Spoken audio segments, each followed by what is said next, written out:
Hey, hey, hey. What's What up? up? What's up, everybody? Happy hump day. Damn, it is something, ain't it? It is. Yeah, Every time we get together, it's a Wednesday. yeah. Most deaf. What's going on What with the y'all? fuck is what the fuck is RTJ the brand? It's one of my husband's friend clothing line, RTJ the brand. Jamal, who watches the pod, this is his brand. Oh, okay. What Yeah. RTJ what the RTJ stand for? Respect the journey. Respect the journey, the brand.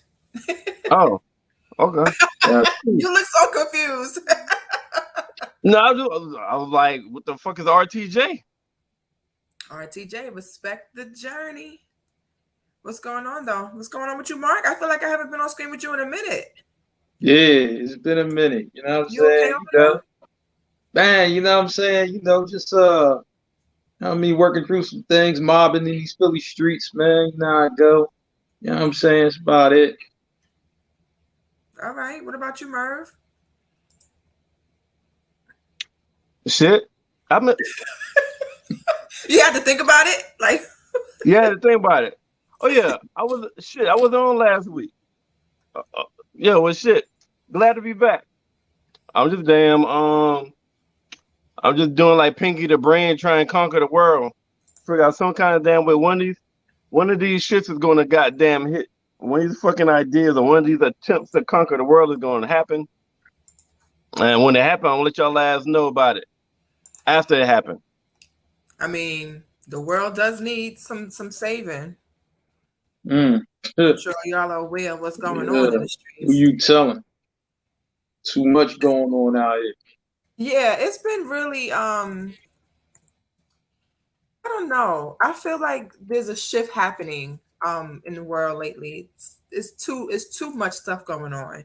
It's too much. The laws against women, the laws against guns or for guns, the things that's happening in the streets, the violence, the crime. It's just a lot going on. Like, I know that they say retrograde is happening, but it feels like something else. It feels like some kind of shift is happening some other way. Like the earth is Mhm. tilting. I don't The know. earth. But What's up, Tayson? Yeah, what up? What up? What's up? What's up? What's up? Man. oh, so you gonna speak to your Philly nigga first.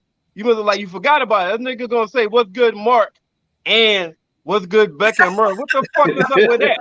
Don't think I ain't caught that shit, Tazon. Hey Talking up, about what's Philly good, all Mark. day. And then this Y'all nigga know like, what it is. oh, and what's good, Becca and Murph.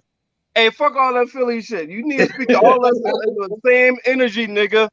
Talking about what's good, Mark. Oh, and There you Becca go. and You know Murph what I and shit. mean? Right. There you go. Yeah, I mean, that's the We were anthem right there. afterthoughts, Merv. We were afterthoughts. He was like, "Oh, let me say hi to Right, this thing on right. screen." It's Hey, okay. hey, It's okay.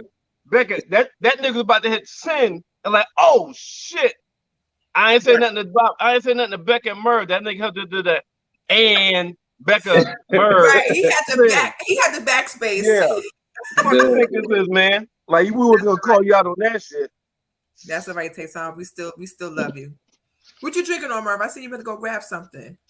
Yo, I got something to drink, but I'm about to be real niggers because the day is Wednesday, so we're gonna make this shit Wings Wednesday because I'm about to eat some wings on live TV. Fuck that, I'm hungry. I eat all motherfucking day. So whoever watching is gonna have to talk shit, and I don't care because I'm starving. I want to eat and talk. This God is gonna be ASMR pod, a mukbang. Yeah, shoot. That man said he ain't eat all day. You know what I'm saying? No, it be like that sometimes. Sometimes Yeah. you really be so busy with life, you just That be like, man "Oh said man, he ain't eat all day. look at him, look, I ain't mad at him. You know what I mean? Shit. That man ain't eat all day. That's right. Peace Valley coming up. Hey, Man. hey. We ain't Have you talking about that shit tonight, yo. That's Tuesday. Like, drop we that shit. Hey, That's not Merv, that's not have that's you not watched what it they yet? topic. What? Merv, have you watched it yet or no? Nah. Well, you got a week, man. You got Man, Well, yeah, Didn't I you tell got. y'all we ain't talking about that shit today? I just asked, did he watch it? That's all. You know what I mean? I haven't watched it yet, but I was Yeah. like, I might jump on He triggered Mark. He Well, you triggered. can't give Becca a goddamn inch when it comes to that shit because she'll goddamn try to talk a whole goddamn topic about that shit. it. You know I can hear you, Murph. Oh, Man, my bad. I feel attacked. Oh my gosh. Well, tell me how you really feel. I just did. He said, The whole look, damn say thing that is for so- Tuesday. Say that for Tuesday. I feel you. Nah, but it's. I'm excited. I'm excited. Okay. I'm excited. about Got it. you. Hey, Mark, I Yeah. will say this. Because you got one female that's a loyal follower on Tuesday, been asking me every goddamn week, Murph, you change your mind, Murph, you change your mind. I said, nope, not watching that shit. Nope. We are not going to Dang. review that shit on Tuesday. Now, like, if 10 ladies come on and say watch that shit, we'll watch it. Mark, they must have sent out a goddamn mass text. Guys, the most females I've seen on our fucking Tuesday show in my 2 fucking years. Man, shoot, they want y'all, they want you to talk about it. You know what I'm saying? They want you to talk about that. I like, man, they want you to talk Part of about it. the P gang, Murph. We need you part of the P gang. You know? Mm-hmm. I like, man, they want Yo, you to that's talk about it. on the damn wings. Jeez. They must be good, Murph.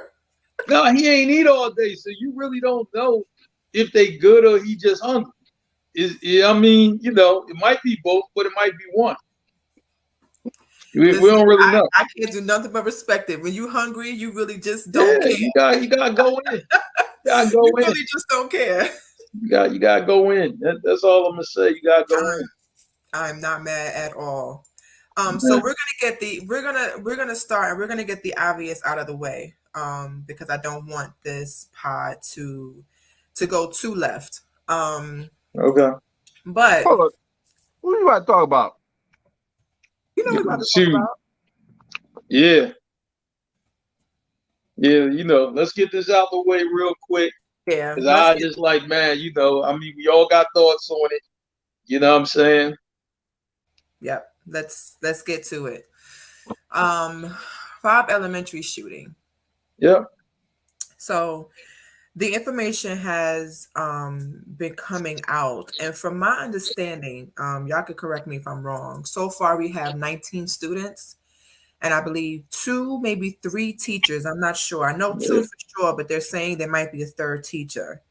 Well, it's 22 total. 22 total. Okay. Yeah. Where But do that 22 might be including the gunman, though. You know what I'm saying? That I'm not Well, sure. yeah, he was shot down by law enforcement. Yeah. Which I felt should have happened in Buffalo, but that's a whole nother topic. Man. They should have shot that little nigga down when they ran up on him at the supermarket. They should have shot his ass down. But anyway, because that was definitely on some racist shit. But since you chewing, Merv, I'll go to Mark first. Mark, what was your first thoughts about this besides the obvious about how where did you? I'm like, you know, here's the thing. I mean, you know, when you first heard about it, you're sad. You know what I'm saying about what happened. I mean, I think they were having like move up day at the school. They were doing ceremony, honor roll, all of that kind of stuff, right? Mm-hmm. Now, I'm like, man, this is one thing that I remember, you know, back when I was in school and I was a little kid, back, you know what I'm saying, for when, you know what I mean, for my older nieces and nephews were in school, right? Mm-hmm. I'm just like, usually sometimes when you have an honor roll or move up day or whatever, your parents or your guardians offer you a choice. Like, yo, you want to stay at school with your friends or whatever? You want to, yo, we go in this restaurant, go get something to eat. You know, we're going to eat some crab legs or something like that. And usually you roll out with your parents or your peoples or whatever because the ceremony's over. You don't really have to stay at school. It's not like a regular day or whatever, right?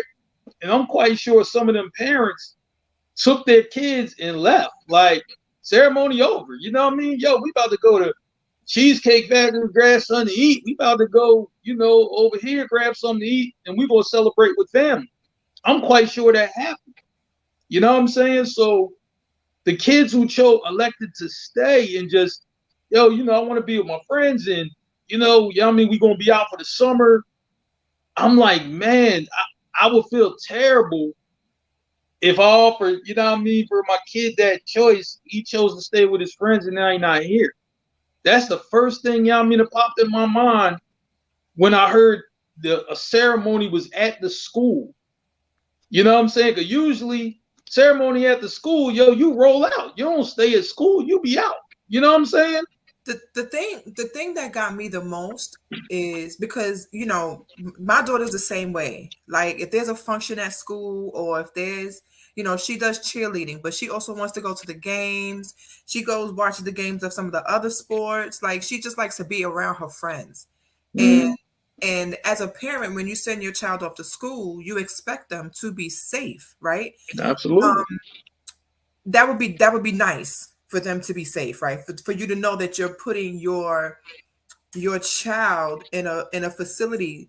What's up, Jamal? That will be concerned about their safety. Because it's not just the children's safety, it's safety for them as well. And my pleasure, Jamal. Merv, that's Jamal. That's whose brand this is. I know you was asking whose brand this was, but this shout out to Jamal RTJ, the brand. You want to send your child to a safe environment, and absolutely, a lot of times children go to the because of certain laws, they go to their zone school. They go to the school that's in their area. Everybody goes to that school. Everybody knows each other, right? Yeah. I know for me, when I came down here, not knowing anything, when you shop around for schools, especially, you want, one of the things you look for is the curriculum of, if you care, right? If you care, because I know most schools, especially elementary, are all teaching the same thing, and safety. Most schools you can't just walk into, right? There's at least a security guard or a front desk person or an office right when you first walk in. But you know what, Becca? All the doors locked. But you know what? I'm gonna say this, right? I'm gonna say this real quick. You know what I mean? And then I want you to continue. I'm like, this is a small town. This town has like 15,000 people. I'm like, how many elementary schools is in a town with 15 or 20,000 people? How many we talking? 1, 2? I just wanted to throw that out there because I'm like, it might be like 6 schools total in the entire town, if that. Right. You can go ahead. Right. And just the ability to just be able to walk into a school. I again, the details are still unfolding. Right. I'm not sure if he broke through, if there was a door he kind of made his way through, or if there was no type of boundary in the very beginning of the school. Most schools usually have some type of something at the front. I know even in a small town though, like it is a small town. But even in a small town, there's no consideration of safety. How was this? Forget him being able to get, because we have another situation where we have a young male, right? Not only an AR-15 but body armor. So this is twice in 1 week that this has happened, where the shooter was young, had a military grade weapon, and was wearing body armor. The second time in this week that's happened. Yeah. So that them getting that is a whole issue. But how are you able to just walk into a school and all the students that died were supposedly in one classroom, and you just start busting shots at 8, 9, 10-year-olds, and people don't think that mental health is a real thing? I know it's trendy. It's definitely wild. It's definitely wild. But I'm saying I got to go back to this small town thing, right? Because I met this like a couple weeks ago. I met a couple people from a town in Virginia, very small town, right? And they were telling me, they were like, yeah, I like, what y'all doing up in Philly? And they were like, they were checking something out, some exhibit, some Harry Potter thing, that was going on at the Franklin Institute here in Philly, one of the museums. And it was just like, yeah, in our town, it's such a small town, like, people don't even lock their doors to their house or their car, nothing like that. So I'm just like, I you would know what I never, mean? Like, I would never be that trusting. Never. I don't mean to make light of a situation, but I'm just like, if you're in a town with 15,000 people, right? I'm guessing, y'all mean, for real, security ain't gonna look nothing like, y'all mean, when you from the city. Y'all mean, because it's 15,000 people, everybody knows everybody. Yo, that, your grandmama, y'all mean, was my, y'all mean, I don't know how much security weighs into a town that got 15,000 people. That's all I'm saying. That's true. That's true. There may not have been, when you're thinking of small towns, you're not thinking of the money being available to have the type of security and resources that we would think would be there, right? Even for school, Yeah. we would hope that there is enough. But in small towns, there are certain things that's just not the same as big cities. That's clear. But just from our upbringing, all of us come from cities. Even I don't care if it was a small town. If I knew everybody there, I would never feel that okay to just leave doors open. And I know that that's a real thing. Like, you have people who leave their doors open, leave their windows open. I've been in neighborhoods, even down here in North Carolina, where you can see straight into the house. Like, they don't even have any curtains in the front window. And I'm like, well, I don't understand that. Well, Becca, this is one of the things where you got well, definitely the two of y'all, because y'all come from a larger city, where you got to kind of like step outside of your shoes and kind of step in somebody else's shoes, because Mark is right. A lot of towns that's real small and tight knit, where they know everybody. I mean, like, they know, like, everybody know the same barber. Everybody goes to the same barber.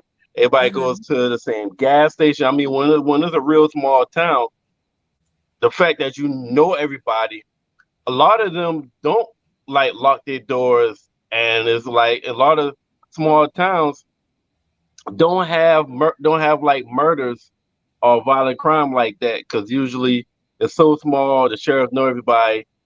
It's hard to get away with stuff because everybody know everybody. Everybody's kind of like family or whatnot because they're so close. So it's tight with small towns. They're gonna think differently than you being in New York, Mark being in Philly.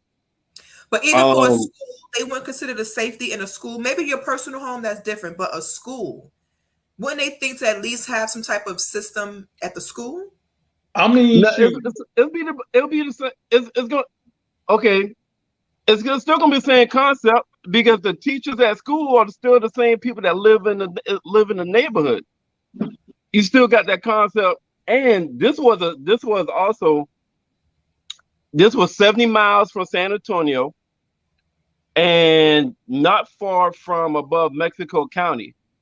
70% of the people in this town was Hispanic descent, and majority of people spoke two different languages, English and Spanish and other stuff. So it was also like a small Spanish community, and you don't hear too many times about Spanish committing crime on each other. So that probably gave another sense of comfort, the fact that it was a small Spanish town. That's the other thing. Yeah, because Border Patrol was, on the scene. So it's a border town. It's, like Merv said, this can't be far from the border. Really, this really has to be very close to the border. This particular town. Yeah, I feel like it's really sad that, the guns that are there. I understand people having them for safety, but I do feel like there are some changes that got to be made. Just anybody being able to get military rifles and body armor, I don't think that is cool. Especially when it's so easily gotten, and anybody can get it, even the cuckoo for Cocoa Puffs people can get it.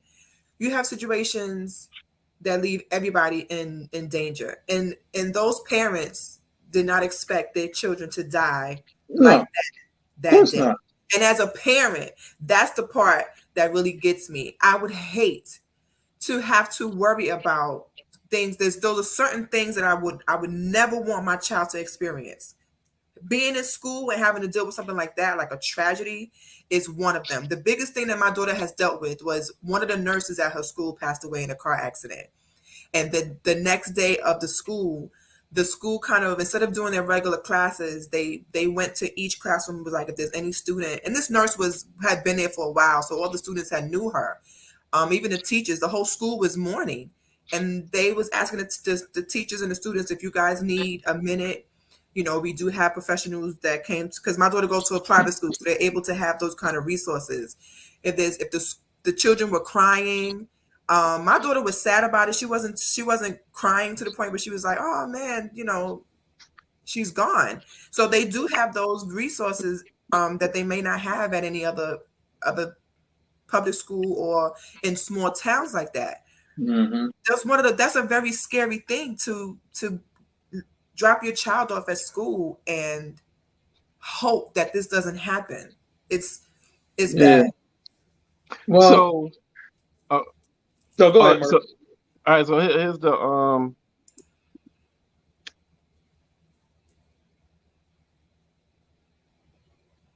Jamal put a comment, said they have a system in place, but like y'all said, it was a small town.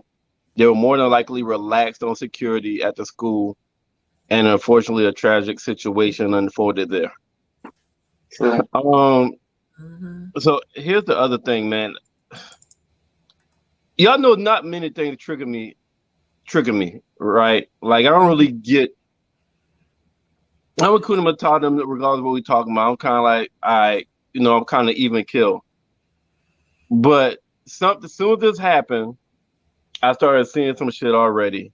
Yeah. And people talking about this fucking mental illness. Mm-hmm. All the time. Yo, every fucking murderer is not mentally ill. Matter of fact, Judy Watson posted something on Facebook that said mental illness, a lot of violence, most of violence is not perpetuated from mental illness. And it's a matter of fact, majority of victims, or majority of times, is people that has mental illness, are usually the ones that will be a victim or will receive or will suffer from somebody else doing violent crimes. Please don't give this nigga a cop out or a fucking excuse talking about mental illness. Yo, you just have some evil fucking people in the world. Grandmother right before doing it, they tried to bring that in as well. Like, he shot his grandmother, then he went and shot some children. Something's wrong with him. But nah. Here's the thing, though, right? They you know what I mean? It's the same thing with every mass shooter, school shooter, right? Yeah, it's the same story. You know what I mean? The same story every time, right? Yo, he has mental illness. Yo, he was picked on at school. Yo, he didn't have any friends. You know what I mean? Or any girlfriends or anybody. You know what I mean? He was just alone in his thoughts. And then he developed, you know what I mean, for real, this thing where, yo, I'm gonna get revenge on people. I'm gonna get at somebody or whatever because his life sucked. Like, I'm tired of that story because every mass shooter has the same story. You know what I'm saying? I'm just like, you know what I mean? I'm just like, all of us grew up in a different time, you know what I'm saying? Where, you know what I mean, people will cut on you, you cut on them. Sometimes it would be real bad, you know what I mean? But it didn't make you, want to go and shoot up a school, like, or anything like that, right? Right. So now, you know what I mean? Like, when I talk to, any of my youngins or whatever, it's like, yo, I'm like, I always got to think like I'm not in the same times as they are. You know what I'm saying? It's more very emotional people who get triggered over the slightest thing. You know what I'm saying? So I'm just like, listen. And I was talking to my nephew about this, before this incident happened, but I was just talking to him just in general. And it's just like, yo, when you in school, man, you dap everybody up. You know what I'm saying? Just you know, I'm like, that kid might never got that from nobody. You know what I mean? But at least, you know what I mean, for it's just like, yo, he was all right with it. So, you know So what I mean? I don't know. Mark and Beck, I got a question. And this might make some people uncomfortable. But this is a real question because it may have been 2 months ago or last year. I just don't know. But can y'all tell me when last time there was a black mass shooter? Yeah, the guy in New York. Yeah. Yeah, I mean, that just happened. Was it the train? Yeah, the guy was shooting everybody on the train, and he had a fake bomb or something. He told the lady next time. It ain't that many of them, Murph. You know what I mean? For if you want to get at that part of the question, it ain't that many. Yeah, minority mass shooters. Most of them white. This was in April. It was in April. April 15th. There was a mass shooting in a Brooklyn subway. Yeah, and remember that other black guy a couple years ago who was driving that white Ford Fusion, was shooting everybody up like 4 years ago, right before the pandemic or whatever. You know what I'm saying? Yeah. That's what I was telling people. I was like, look, yo, if you're black and you got a white Ford Fusion, park that shit. You know what I mean? Before cops unload on you. You know what I'm saying? No, seriously. Yeah, you know, I mean, serious. No, because there's a couple people hit me on my Facebook. Yeah, I mean, when I made the stat, they was like, "Damn, I got a white Ford Fusion." I'm like, "Look, you better take an Uber." Was that the one that went around shooting cops? I don't know if he was shooting cops, but he was like going like from state to state, and it was always he killed somebody. Then they finally got a picture of the guy. He was black, and then he got killed like outside of Philly, like or whatever, or something like that. You know what I'm saying? But he started from like a few states away. You know what I'm saying? Or he killed himself. I don't know which one was it, but he was black. You know what I'm saying? It ain't that many, but it's a couple. You know what I'm saying? But the same things come into play, right? Yeah, I mean, it's always mental illness. You ain't had no friends. Yeah, I mean, you was a loner. Yeah, I mean, and people picked on you. It's always the same script with everybody who's a mass shooter. You know what I'm saying? It's never you never hear about a mass shooter like, yo, he was a popular guy, everybody liked him, he got all the girls. You never hear that story from no mass shooter. That's not mental illness, yo. That's still not mental illness. No, it seems like people are using that. I think what's happening is that people are starting to get on to, well, not people, because I think this is always their tactic. They are starting to realize how they can get off, right? We always know those lawyers that know what to say and how to say it so that their defendants can get off. And what's been happening is they've been using mental health as a reason, insanity, passion, a crime of passion, certain things that they title it. So that way it can seem as if this person was normal, or if this person was sane, that this would not have happened. So the only reason that this happens because there's a imbalance in the brain, which is making them do this, because that's the same thing that they use for the guy that jumped on Dave Chappelle. They said that he had some mental illness issues and he was triggered by Dave Chappelle's jokes, and that's the reason why he jumped on stage. So I think this is their new gig. We're gonna talk about that bullshit too. It's man. So I think we're going to see more of this. I think we're going to start to see more of people saying, I was mentally ill, or I had some type of something going on in the brain. Because so let me ask you this: how they're getting off. I got another tough question for y'all. Somebody brought it up on Facebook. So this guy he got killed. Yeah. The shooter got killed. Yeah. And somebody brought up that no, he wasn't black, but he was a person of color. Mm-hmm. He got killed, and the mass shooters that's Caucasian always seem to get arrested without harm. Yeah. Any thoughts on that? Somebody brought that up. I mean, I'm not trying to be insensitive about it, about what happened, or make it more than what it is. But someone did bring that up. that I saw on Facebook. So I just want to get y'all thoughts on what y'all think about that. Any thoughts on that at all, or just coincidence about or well, any thoughts? they find a way, to, what I mean, take, I'm saying, for real, white folks alive, when something like this happens. I mean, I don't know, I'm like, yo, it just seems to happen like that. Like, I don't know, like, man, when the cops come in and they say drop your weapon, they automatically drop it. I don't know if they shoot at the cops. That's the part I never know about the mass shooting. Are they busting at the cops? Yeah, I mean, the cops like, whoa, wait a minute, hold on, peace. Like, I don't never know that part of the story. They never tell it.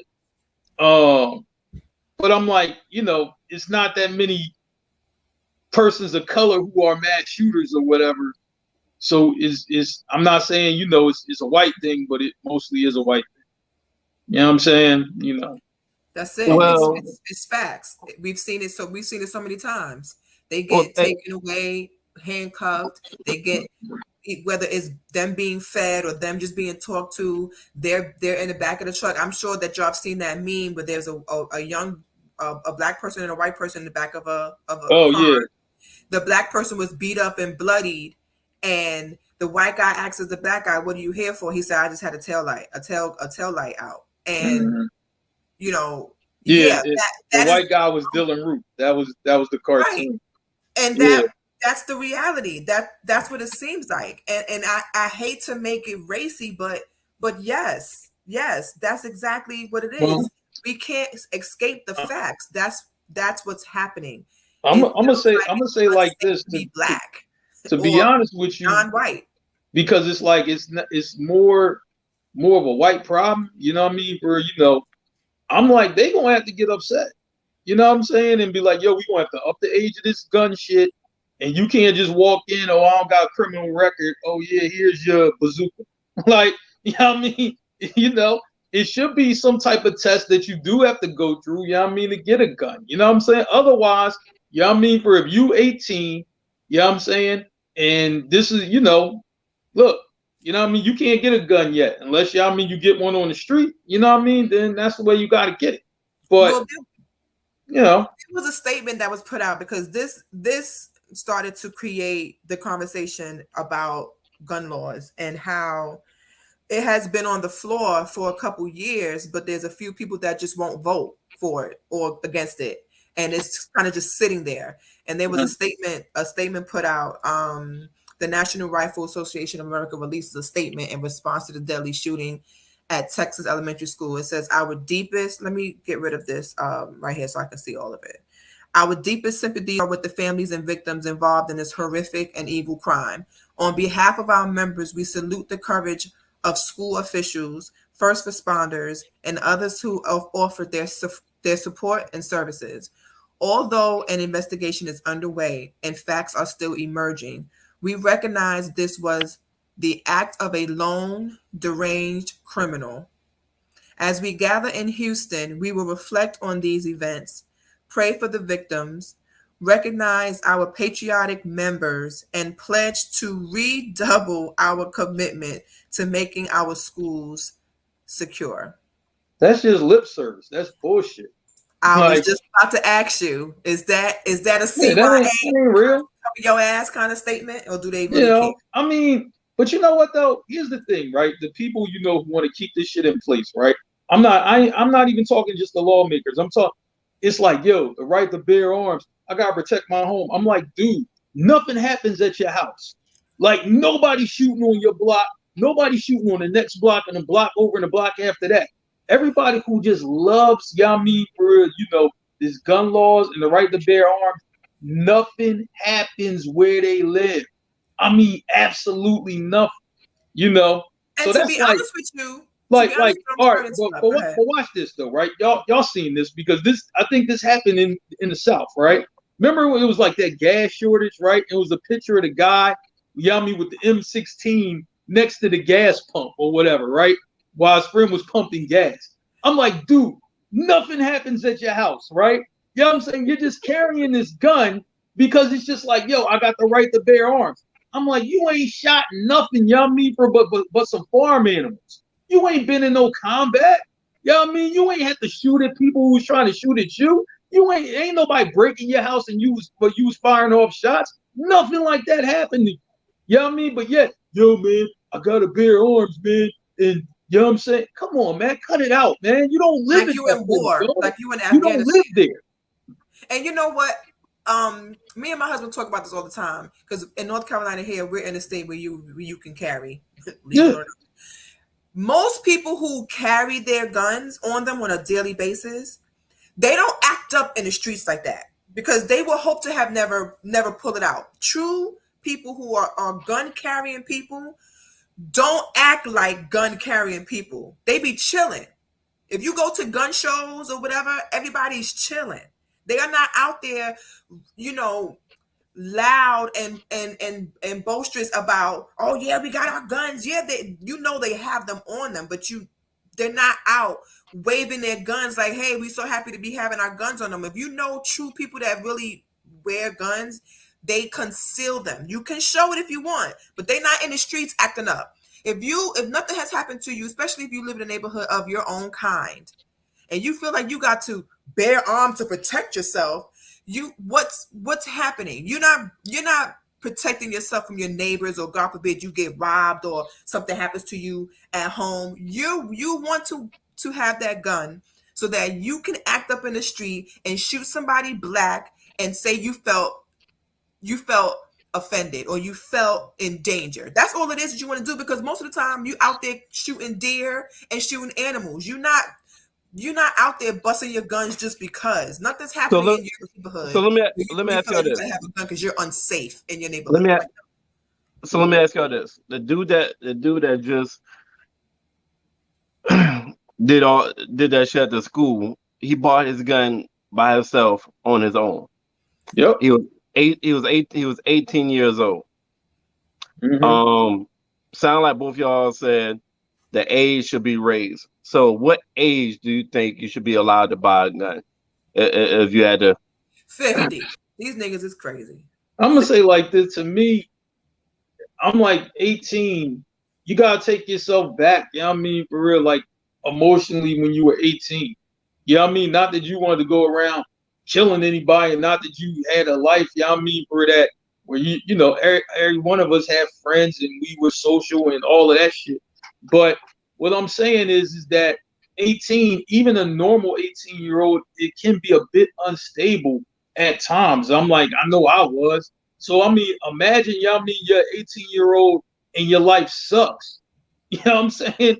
I'm like, man, that's the last person you want to have a gun, you know what I'm saying, on them, because your life sucks. Like, and it's kind of your fault that it does. You know what I mean? I'm just like, man, somebody got no friends, a loner, don't nobody talk to him. Man, you want that person to have a gun? Not me. Well, Matt. Well, hold on, let me ask you and Becca this. Take out the traits that you just said, as far as like being a loner and nobody like you. All right. Between the ages of 16 and 20. Mm-hmm. Between the ages of 16 and 20. Add one more year, between 16 and 21, because in case we would just want to do between 18 and 21. How many times, and be honest, how many times that both y'all got in a situation where y'all was either real shitting, real upset, somebody pissed y'all off, or you just was in this circumstance situation that if you happen to have possession of a gun, you probably would have shot at somebody? 0. Yeah. Oh man, you know what I'm saying? Yo, look, I'm like, man, you know what I mean? It wouldn't have worked. You know what I'm saying? Wait, you got a gun on you, you know what I'm saying? And you in this situation and you and your boys, y'all fighting these other guys and you got the upper hand because you got a gun? Oh man, it would have went left. You know what I'm saying? So I'm glad. I'm glad, y'all mean, my dad taught me how to throw hands. So you know what I'm saying? And we just use them. So Becca, you never been so upset in a situation that you was like, I'm glad I don't have any kind of weapon on me? No, I got hands. But I've also never been in a situation where I felt that angry where physical harm was my option. Um, Okay. I I never been in, especially not in high school. In high school, see, even though I grew up in the hood, I wasn't in the streets. So I have a very different type of teenage life. I went to a performing arts school. I was learning monologues and plays. I was Okay. all through MTV studios. I wasn't in the streets like that. So I never had to experience situations where I felt like I needed a gun. I although I've been to the gun range, it was only a few years ago that I have ever really heard gunshots close to me. And my very first Okay. time going to the gun range, I was traumatized. Like I went and the guy was teaching me how to hold the gun, how to shoot the bullets, and all of that. And the very first time I had to stop and breathe. I had never heard gunshots that close to me. It was loud, and every time one went off, I jumped. It was so crazy because y'all know I'm thug life. But when I was in a gun range, I was like, oh hell no. And then my first time shooting it was super weird. Although my shots was great, but even the guy that worked there was like, ma'am, are you sure that you can do this? Because if you don't feel like you can, I can't allow you to shoot because I don't want you Gotcha. to be too scared and make a mistake. Right. Well, I know some law abiding citizens, all right, that I know that we talking like in their younger years, you know what I'm saying, between the ages of like 17 and 24, 23, that they've been in situations, they've been mad, they felt very fucking disrespected and just angry. They're they're not angry. They're not angry people. Their that's not their personality. But they've been in situations where they felt very disrespected, angry, and mad. Where if they had a weapon, shit would have went left. Mm. And I'm talking Yeah. about law-abiding citizens that got a corporate job, family, et cetera, that don't even think about violence. They're not hood, they're not street. It just happened to be a couple of situations that if they had a weapon, they could have very well been locked up. Yeah. Um, and so the reason why I asked that is not even really about somebody being a loner or whatnot. I just think at that age, yo, we just don't think right. It's not mental illness. It's more immaturity Yeah, you than young. anything. Yeah. You know what I Yeah. mean? So it's like Yeah. some people But don't know how to handle when they get upset. Some people know how to take a deep breath. Some people right. don't know how to do stress relief. Stress will make a motherfucker do shit. But Conflict I'm like, And resolution. man, and stress is not mental illness, but stress will make a motherfucker do shit that they normally wouldn't do. That's not mental illness though. but Right. here's It's the the thing ability though. to have conflict Matt, resolution. That's something I we're mean, not taught. Merv, you're talking about a person that young, but imagine if a person that young think that they life suck. Like that stress is going to be way more, y'all mean on that person because they think their life is full of like crap. Like, Ain't yeah, worth living. it's going to be worse for them. Yeah, And you're right. that's why I hate when things like this happen and they bring up mental illness. Because we do live in a world that if you let it will make you crazy. Yes, we do. We do live in that kind Mhm. of world. There's adults, 40, 50, 60-year-olds that are still trying to navigate themselves through this very unpredictable world. So I know for a fact that an 18-year-old in a small town whose first language is probably not English, who has a lot of family in this small town, if they are right by the border, right? If they have all of these things that's going on, if they're alone and all of that stuff, I know for a fact that that person should not be able to just go into anywhere, buy a rifle, buy body armor, shoot their grandmother, then go to a school and shoot up an entire classroom of fourth graders and Mhm. teachers. That should not, I don't care how much y'all want to bear your arms to protect yourselves. I think anybody of sound mind can say that should not be possible. But these people who, you know what I'm saying, they all for this, right to bear arms. I ain't talking about, I mean, now Becca, you pointed out the real, you know what I mean, for the real cool individuals, like, man, like they might carry their gun, but you don't really even know they have it on them like that. They just trying to go about their business, right? We ain't talking about that. We talking about, you know what I mean, for the people who be like, yo, man, you know what I mean, I got this M16 and I was shooting rabbits. You know what I mean? Now I want to take my gun everywhere. You know what I'm saying? I'm just like, you know what I mean? It's like, yo, it's those people. You know what I'm saying? And I'm just like, yo, you know what? I'm like, man, I don't never wish nothing bad on nobody, but I wish something happened to their family. You know what I'm saying? Where it's like, yo, you're going to think different about that shit if something happened to your people. I can guarantee it. Right, and then the father saying that he didn't know that his son was violent. He didn't know that he had that gun. If he did, he would have turned him in. No, you probably ain't bang with your son. You probably would not. That, you know. I don't think that's not necessarily bullshit. That's not necessarily bullshit, because if you, like, let's say that he's the boy is how Mark said it. You know what I'm saying? He's a loner. He don't be with nobody. So if you see your son, they don't really round nobody. You gotta be around people for you to see any kind of violence or whatnot. I mean, the father made, like, sometimes we don't know everything that all fucking kids are into. Like, it's still some shit that my dad don't know that I've done when I was 17, 18, 19 years old. So I'm not gonna call bullshit on that, but like Mark said, it sounded like he probably wasn't around. He probably didn't talk with his son as much as he probably should have. Yeah. But it's shit.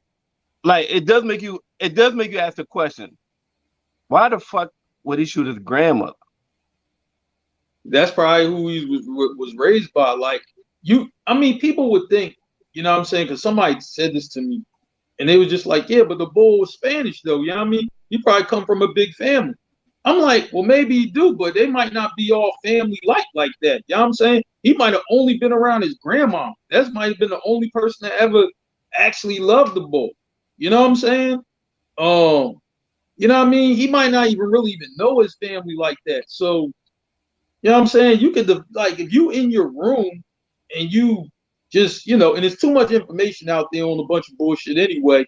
You know what I'm saying? And that's where a lot of these mass shooters, every time it's some manifesto they wrote or some, and they dig into the history of what they were, you know what I mean, into or whatever, and it's a whole bunch of weird shit. So I'm just like, this dude could have been like in his room, you know what I mean, just reading a whole bunch of bullshit, just like the bull in Buffalo, you know what I'm saying? And that's how he developed that whole thing, you know what I mean? But I just like, man, I don't know. It's very unfortunate, and I mourn for those parents who now have to bury their children. I did hear that there's 2 funeral homes that are not going to charge for their services to bury the children of this tragedy. So shout out to them for stepping in. Since we are talking about, did y'all see y'all probably didn't look. Did y'all see the picture of the kids? I did. I had to scroll past though. I couldn't. It's all like I did look, and I believe all 14 was of Spanish. Of the Spanish. Yeah, I think it's a Spanish town, though. Yeah. No, that's what it is. Yeah, it's a Spanish town. It's a Spanish town. Today I had to stay off. Social media because it was just everywhere. And I watch a lot of podcasts and videos throughout the day, and it's the topic on every outlet is the topic. So, I wanted to make sure that we acknowledge that and rest in peace to those children. But I couldn't like, there was one I was listening to the radio and they was saying the name and age, and I couldn't. I just couldn't. I'm like you, Merv. Certain things, it affects you because you're like, damn, that shit is tragic, and it's sad that it happened. But I feel like there's a special place for people that do things to children, especially in this type of manner, and the fact that he is, I'm glad that they shot his ass down. That's just how I feel about it. But you did mention about the mental health thing, and this is something that we are seeing a lot of. This idiot right here, this dum dum, Dave Chappelle's alleged attacker says that he was emboldened by Will Smith slapping Chris Rock. He also talked about how he was triggered by Dave Chappelle's jokes, that he happened to be a single father who feels that the jokes on the LGBTQIA plus community, and there was also a joke that was made by another comedian in regards to pedophilia, that he just felt attacked, and he had mentioned this to Dave before the show somehow. Nonetheless, he went on stage. He got his ass beat, as he should have, because don't come on my stage. I don't care how you feel. If you don't like what I'm saying, don't come to my show. Anyway, I know, Merv, this is something that you wanted to bring up. What were your thoughts on this dumbass excuse?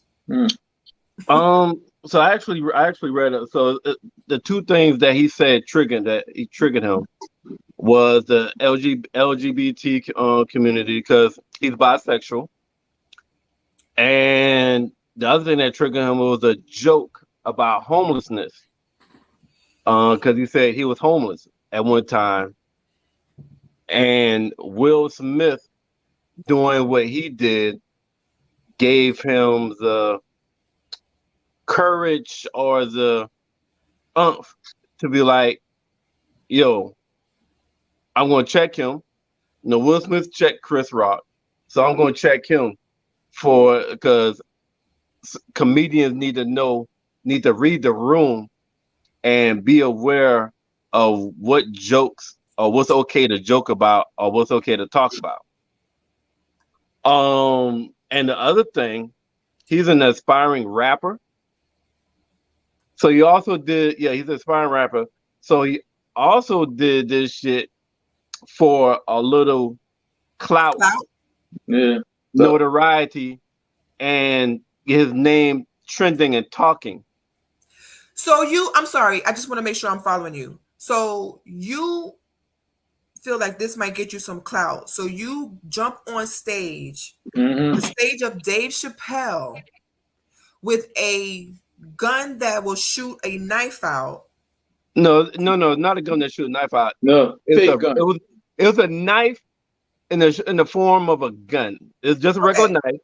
Okay. Yeah. So your way of getting clout is not maybe to go online and do like a song that is maybe popular, or maybe be underneath the comments like Homeboy did with his wife.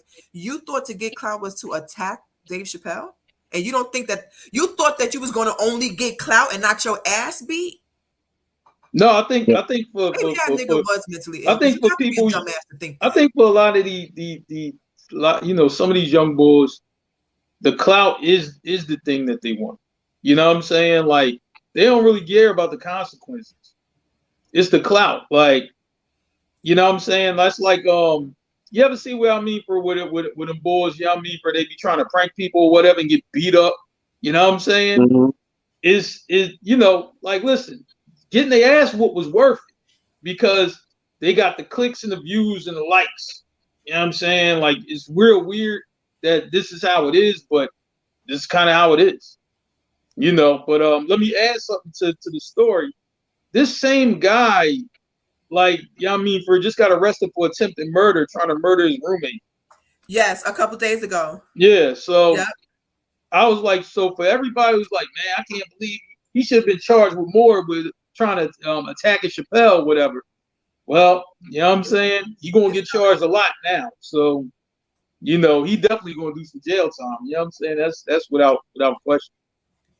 And he's been talking too. He's been talking. He's been giving interviews, or at least giving audio clips of stuff. And he said that, now that this has happened with his roommate, he could possibly go to jail, and he's worried about who's going to raise his son if he does go to jail. And he's supposed to be going to jail for a long time too. So why wouldn't you think of that before you decide to jump on somebody's stage? Whether it wasn't Dave Chappelle, but it could have been a smaller comedian.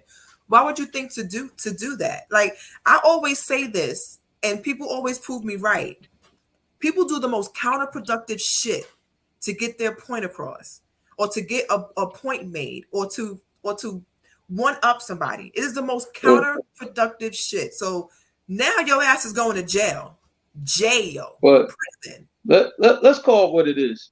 Clout chasing is a drug, and motherfuckers be addicted, and that's it. You know what I'm saying?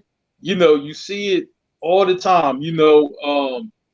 Whenever you turn on your TV, right? It ain't just with the rappers or aspiring rappers. It's with a lot of people. You know what I'm saying? And you know what I'm saying? I'm glad that that's not my addiction or anything like that, but you see it all the time. You know what I'm saying? You could walk outside your door and you'll see somebody doing something that's just you think is totally dumb, but then you start thinking about they try and get clout. That's it. That's all. What you got, Merv? Yeah, I agree with Mark. That's what it is. It's not mental illness. I think a lot of these motherfuckers is clout chasing. Because best believe that nigga's gonna try to use mental illness. That motherfucker that attacked Chappelle and took the murder charge with roommate. I promise you, his lawyer is going to use that shit. Yeah. Oh, they're already trying. They are already trying.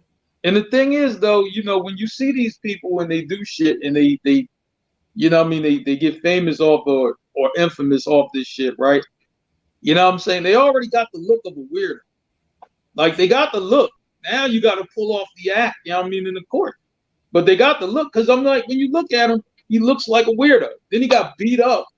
He looked like more of a weirdo. You know what I'm saying? So it's like, so you can, so when you going before a jury, right? A jury might think, the same thing, that we think. Well, you do look like a weirdo. You do sound crazy. Maybe he is mentally ill. Like, some of the jury gonna think that shit. I'm sorry. Well, speaking of clout chasing, bam, Juicy Smollett directorial debut. B-Boy Blues finds home at BET Plus. Mm-hmm. Yeah. So, so there's a new show that he's doing, and so the show is actually not about him. It's not about him. It's about it's a true story that he's doing, and he's been shopping this around to try and get people to do this. This was something that he had been wanting to do prior to his Subway incident, and now he's at BET Plus, and some people feel a kind of way about that for two reasons. Because he's supposed to be canceled, so we're supposed to be letting him sit this out for a little bit. Boy.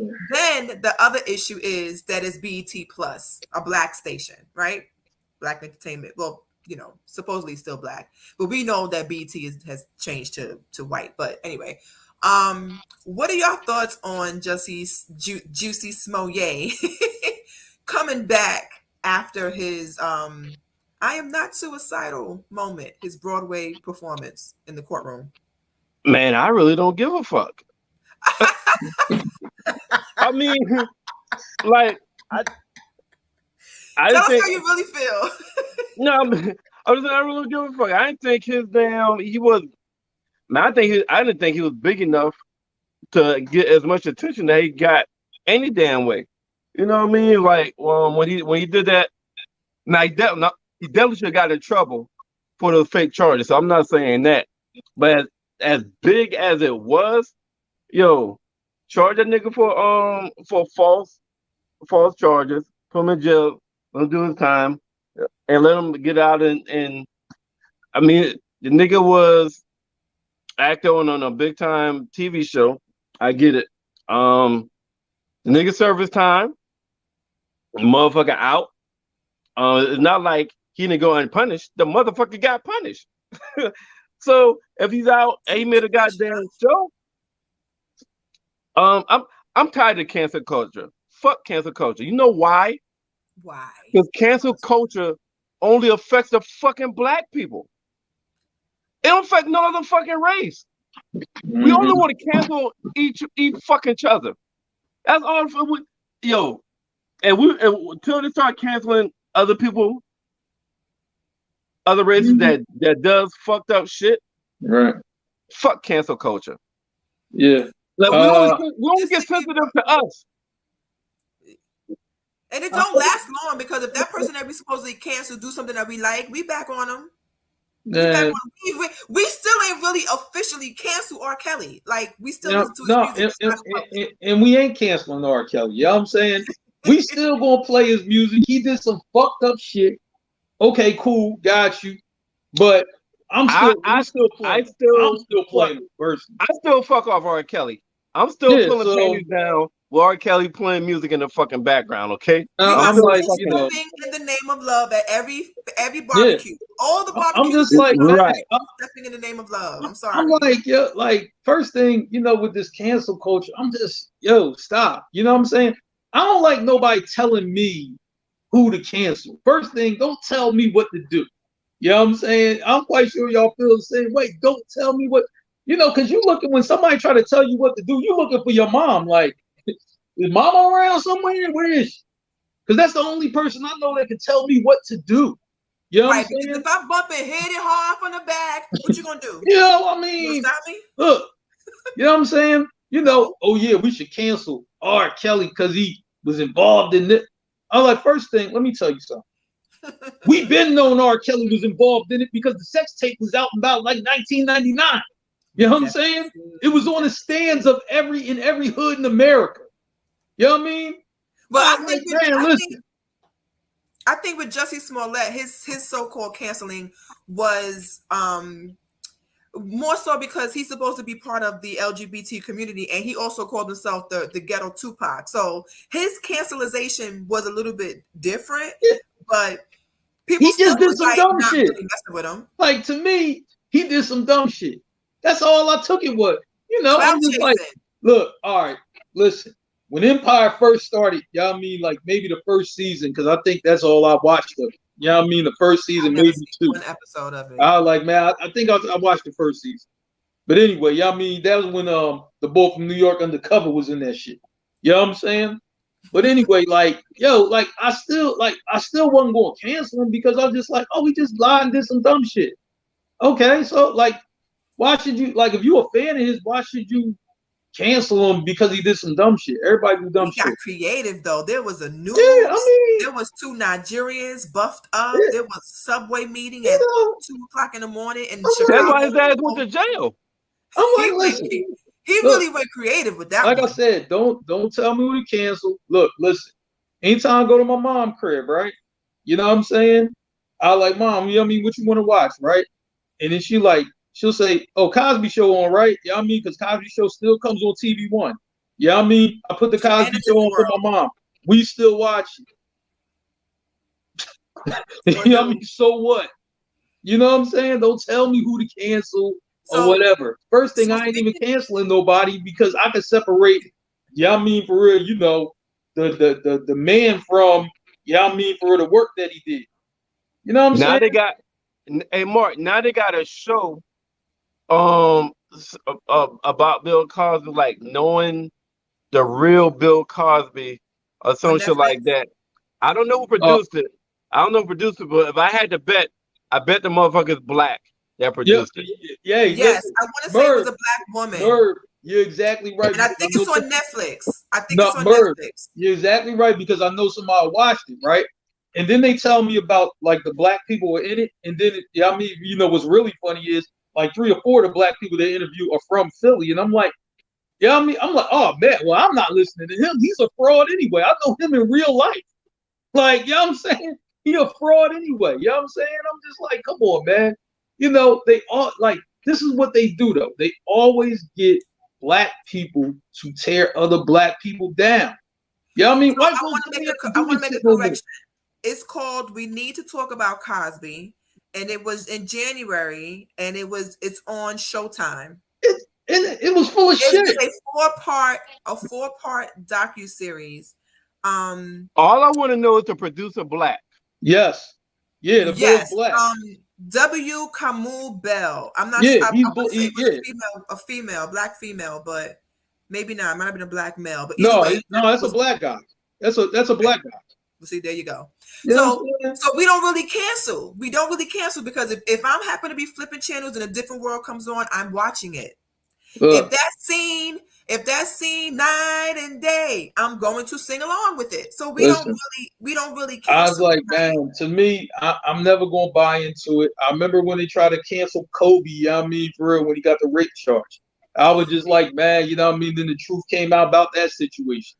You know what I'm saying? Well, speaking of, not necessarily rape, but we are going to talk about somebody that we were supposed to have canceled over domestic violence.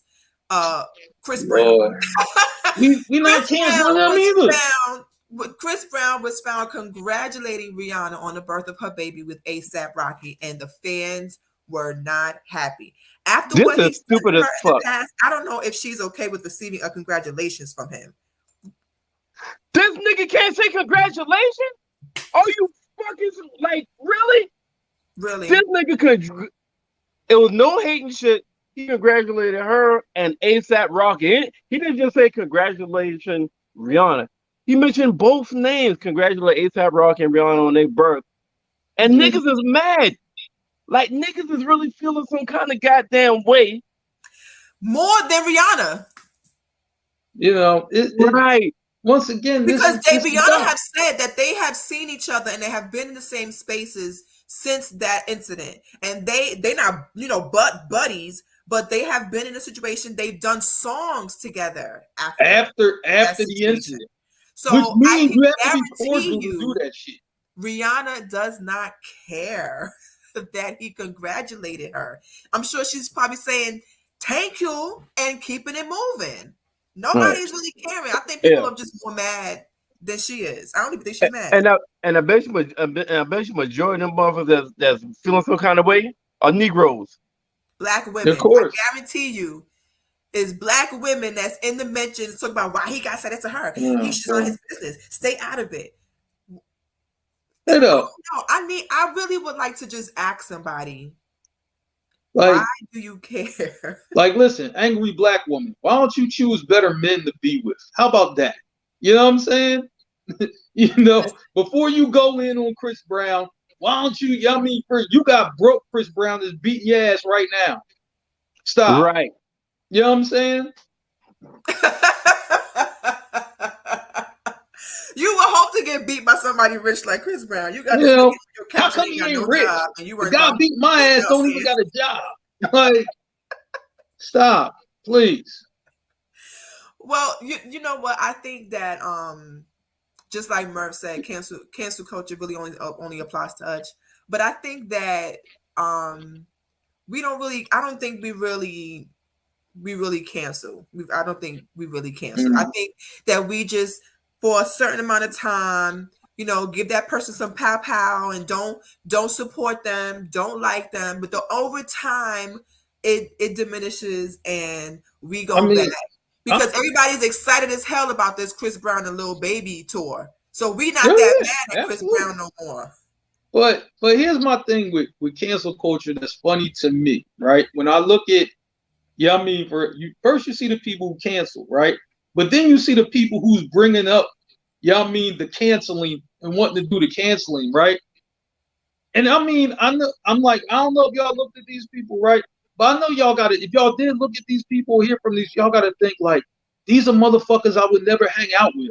Like, I would never hang out with these people. You know what I'm saying? Everybody, who wanted to cancel somebody, and then I looked at them and I just kind of read, maybe read a little bit into who they were. I'm like, I would never hang out with this person. Like, me and this person can't go get a drink. We can't go grab nothing to eat. We can't do nothing. They're corny. That's exactly what I think of. I'm like, you corny. You're not even like what Mark said earlier. It's like what y'all said is clout chasing. Because look at Homeboy underneath Drake comments. Very clout chasing. They took their 15 minutes of fame and ran with it. Now we don't see or hear them at all. But when that nigga slid into his wife's DMs, it got real serious for them. And they was charging for promotions. They were putting out T-shirts. You talk about cloud chasing and taking your 15 minutes of fame. They did that, and they literally only got 15 minutes. That's it. Yeah, because the shit's over. But you know what? I'm okay with that kind of that was kind of harmless. That was kind of innocent. It was funny. You know what I'm saying? They took advantage of the situation. You know what I'm saying? That's more like banter. It was just some banter going back. You know, so that's to me, I can accept that. It's a little bit more acceptable. But that other shit that niggas be doing, and we either cancel. We either trying to cancel, or we just straight not supporting. Just straight not supporting. I mean, and the thing is though, right? The more the more you mention somebody or whatever, right? It's like, yeah, we canceling them, but they're not canceled. I mean, shit, 6ix9ine isn't even canceled. You know what I'm saying? He's still running around out here and make money. You know what I mean? You ain't cancel him. You know what I mean? He all right. So let's stay in music for a second, because this was a really, really big debate, especially recently with Biggie's birthday coming. Diddy credits Jay-Z for filling Tupac and Notorious B.I.G.'s shoes after their sudden deaths. So recently was Biggie's birthday, and of course they had this big old dinner and big old celebration for him. And during this, Diddy credits Jay-Z for stepping in and being that guy after Tupac and Biggie was murdered. Jay-Z was like, I don't know if I could fill those shoes. We talk about Biggie and Pac, like, I don't know if I appreciate the compliment, but I can't say that I came in to fill those shoes. And Diddy goes, nah, you did that. You filled their shoes. Like, you was the guy after them. There was nobody else but you. And then this became a big discussion because, of course, people love to hate Jay-Z, or you either hate to love him. Like, everybody's thinking that Diddy just will not let Biggie die. He's going to ride Biggie's coattails to the very end. And then you have people who was, Tupac had a very cult following, and a lot of people were like, nah. You trying to say Jay-Z filled Tupac shoes? Like, nah. Maybe he stole Biggie shoes, but he didn't fill Tupac shoes. I see you smiling, Merv. What you think? So I know Mark is about to go real deep on this shit. I know Mark about to peel the fucking onions back. So I'm gonna talk first, because when that nigga start talking about this particular topic, it might be a while before I could jump in that motherfucker and give an opinion. So I'm gonna fucking go first, because I know Mark is like licking the goddamn chops. He's ready. Yeah, he's ready, right? I see that motherfucker's goddamn like. He's shifting in his seat. He's ready. Let me get in. Let me get him, Beck. Let me get him. Yeah. Hold on, Mark. Hold on. It's cool. I think I think everything that you said, Becca, sound like everybody had a different opinion depending on what angle they're coming from. The Biggie fans had their opinion. The Tupac fans had their opinion, and so I think both are right. Diddy, I think it was more Diddy's giving Jay-Z his flowers, which is rightfully so. And Diddy definitely is going to big up Biggie as long as Diddy alive, because if it was no Biggie, it's no Diddy. Mm-hmm. I mean, it's just period. No Biggie, Diddy, and Bad Boy does not become what the fuck to become without Biggie. So no Fat Mac, no Total, no Little Kim, none of that. None of them. Nah. So hell yeah, he's gonna damn shout out Biggie until he dies. Rightfully so. I have no problem with that. Now the part we talking about is that he filled their shoes. Nah. That's maybe. Stretch. And maybe it's the words that he chose that's maybe I'm paying too much attention to the words when he said he filled Pac and Biggie's shoes after their sudden death. Like somebody said, Pac had a cult following. How Pac was, I don't see any other rapper. I don't see any other rapper. Is she doing her damn Gemini shit? I don't see any other rapper ever filling Tupac's shoes. And when I said when you say somebody filled somebody's shoes, in my opinion, you saying that they replaced them, that they damn near was a replica and got that same output, that same energy. Like, damn, you doing the same shit that motherfucker did. That's how you fill their shoes. Like, if somebody said, like, yo, you really filling your dad's shoes.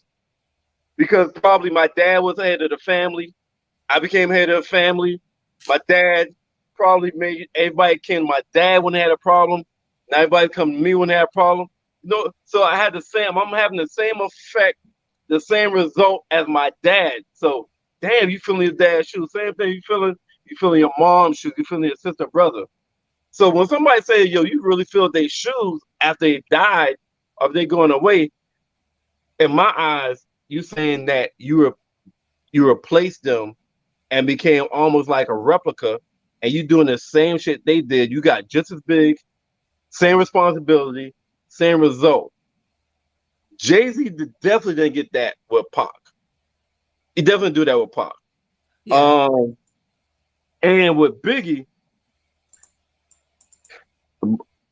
yo, you still got people calling Biggie the king of New York, the Frank Wright of New York.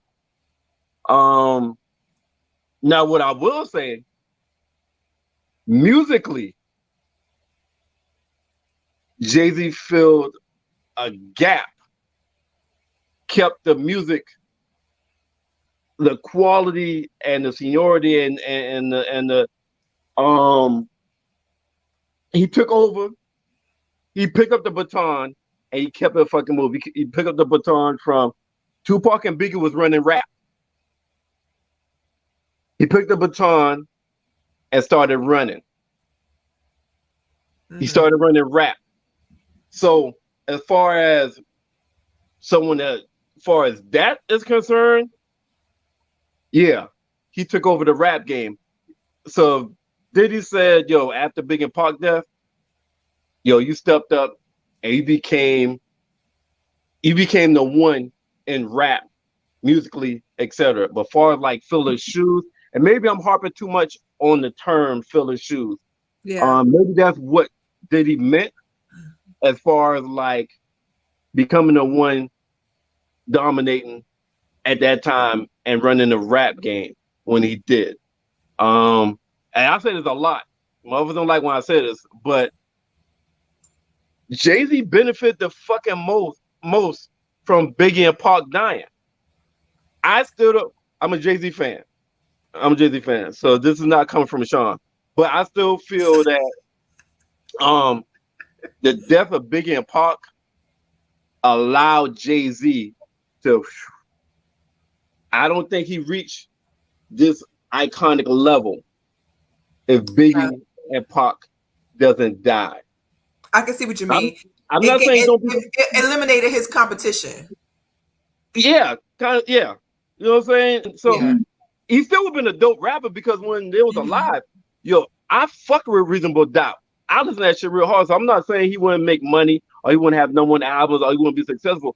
But Jay-Z has become iconic in the fucking rap game.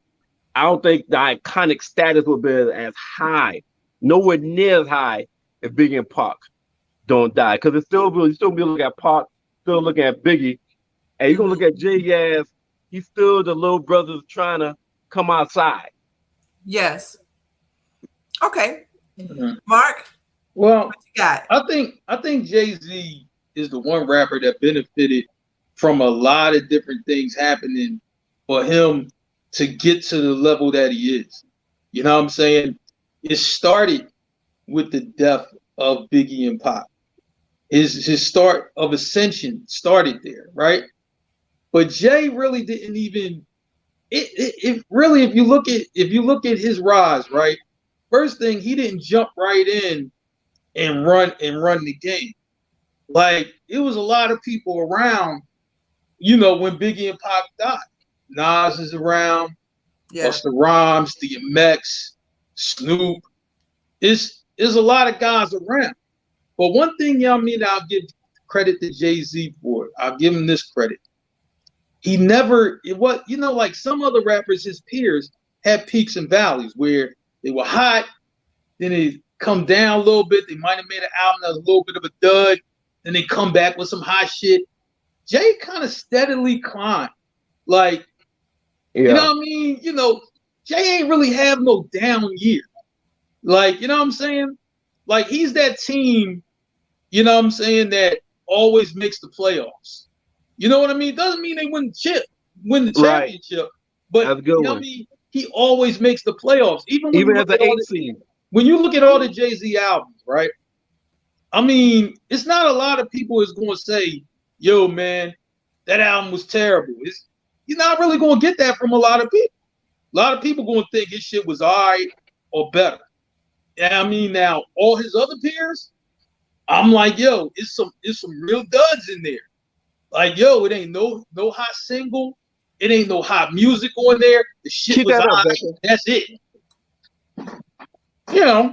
So I think Jay-Z over time was able to kind of reach the icon status, you know what I'm saying? Not more so than Biggie or Pop, but it's almost like he finally got to climb on and be on the same mountain as them.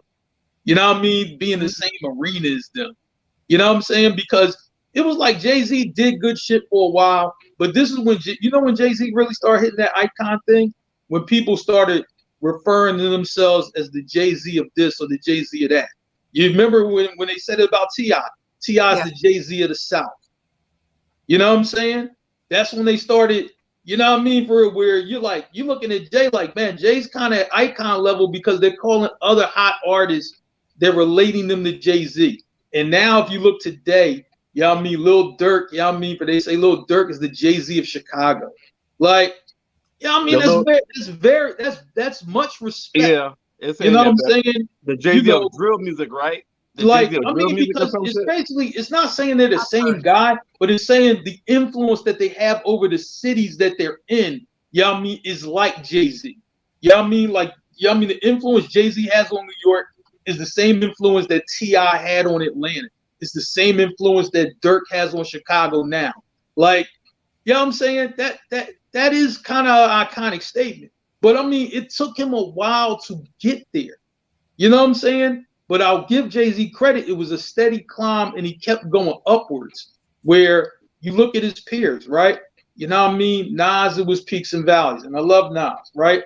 And now it's like, yo, Nas is hitting a nice stream as he is right now, but he had some years where it's like, I'm not feeling that. You know what I mean? Busta had years where I'm not feeling that. Mm-hmm. You know what I mean? For real, DMX had years where I'm not feeling that. You know what I'm saying? Jay-Z never really had a year where it's like, I'm not feeling the bull. Yeah. So Trey comments, he says, I don't think Jay-Z benefited more than the entire Southern rap movement. Eminem benefits from Murder Inc. trying to create a Tupac clone. And play the hold up, show the next. And then he says Jay-Z got New York loyal because of the power vacuum Biggie's absence created. So as a New Yorker, I can say that when during that time, you definitely was a Biggie and Jay-Z fan. Like it wasn't a situation where you chose one or the other. You definitely was a fan of both. And Biggie's death hit Brooklyn particularly very hard. Yeah. Like everybody felt like Biggie was their cousin that they loved to see every family reunion, right? He was the one, and you could see that he was growing and didn't really want to be part of any beef or any type of anything going on in the rap game. He wanted to get his friend Tupac back. He felt a way about him being dead. He felt a way about just the way rap was, and you could see that. So Biggie felt like everybody's favorite cousin, right? But when he died, there was a hole. there was a hole left in the music business, especially in Bad Boy, especially in New York rap. So Jay-Z definitely slid into that spot to But he fill the didn't. But he hole. didn't fill. He didn't fill the spot by Well, himself. not to take Biggie's spot, but Well, like no, he's talking about. Well, Trey not talking about filling this. Trey not talking about replacing Biggie. If you read this comment, he said he talking about New York, the loyalty of New York, and I kind of agree with him with this because Biggie, both of them from Brooklyn. So, when Biggie was peaking, Biggie shot out Brooklyn all the fucking time. You know what I'm saying? Every Biggie, if a motherfucker get like $100 every time Biggie shout out Brooklyn, motherfucker's a millionaire. rich. I'm just saying that motherfucker rep Brooklyn. You know what I'm saying? Yes, So Brooklyn. when he died, it was a gap, not just music, but the city of Brooklyn, because like Brooklyn was more on the map. Which is why it made sense to now have Jay-Z. Jay-Z, right? Yeah. So now it's like, okay. So he definitely he's gonna maintain Brooklyn. I mean, he's gonna maintain the Brooklyn aura. Yeah. Yes. Not even just rap. Not even just rap, but people know about Brooklyn that's never been in New York. Never been in New York because of Biggie. And then now Jay-Z came and carrying the torch. So I actually kind of agree with the statement that Trey just made. And also, you got to understand Jay,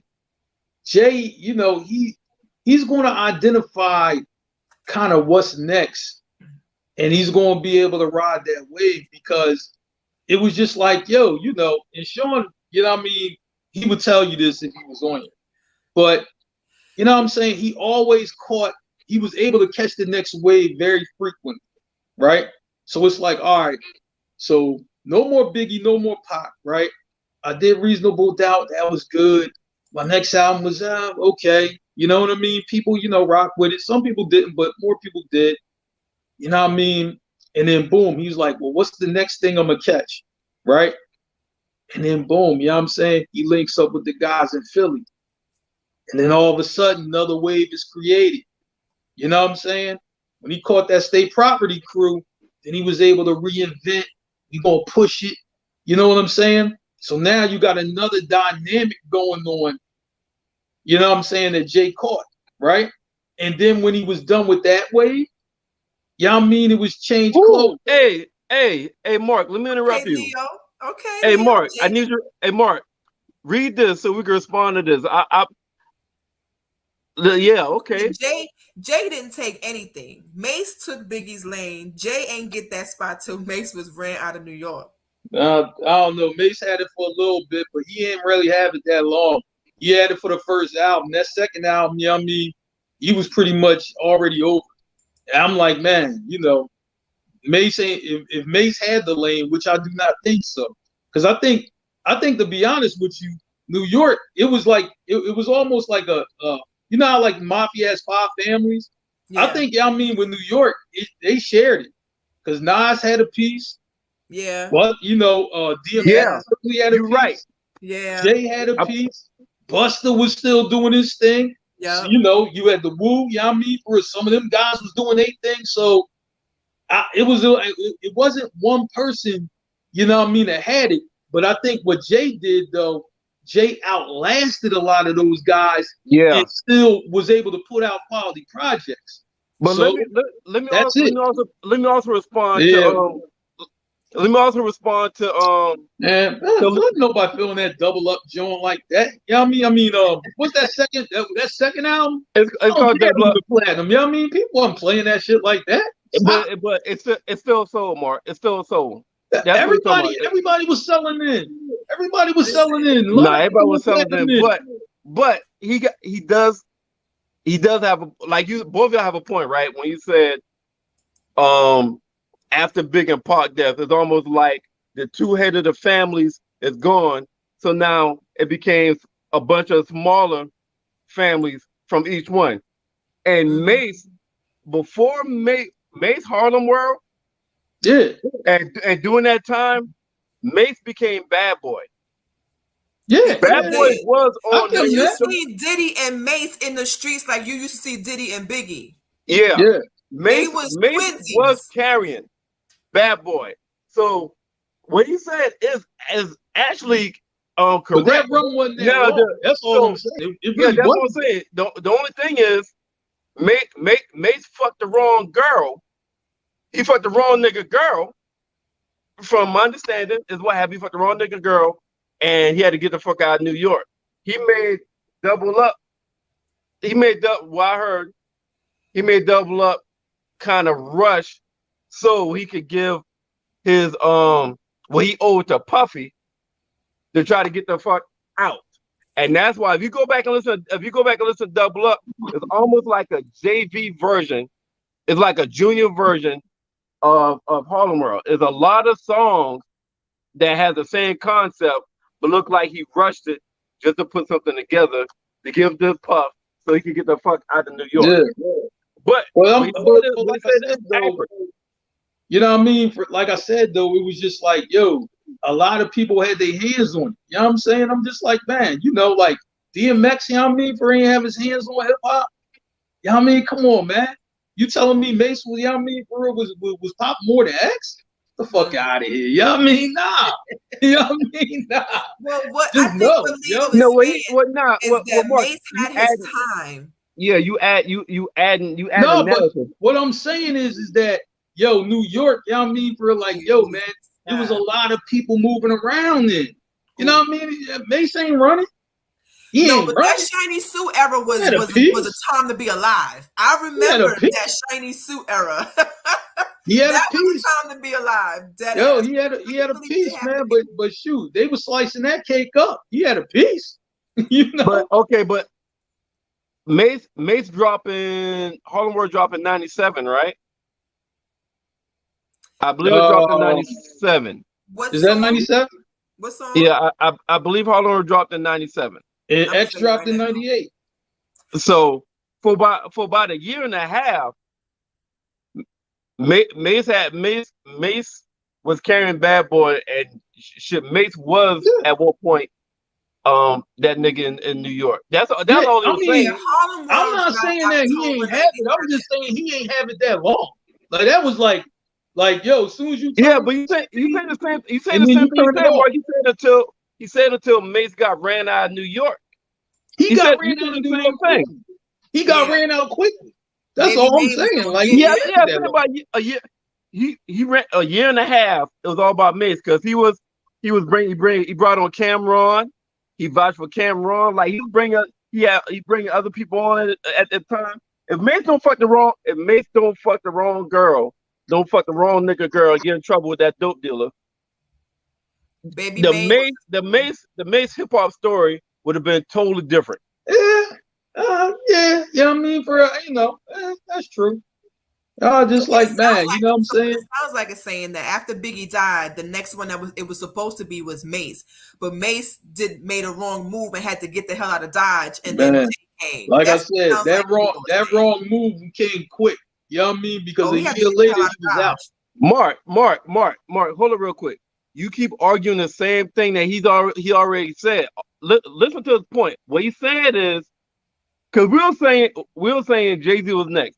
All he said is Mace was actually the next hip hop nigga in New York until he got ran out. That's all he said. He's not talking. He already said it was short, but he's saying Mace was the next hip hop nigga after Biggie and Pac died until he ran out of New York. Do you disagree with that?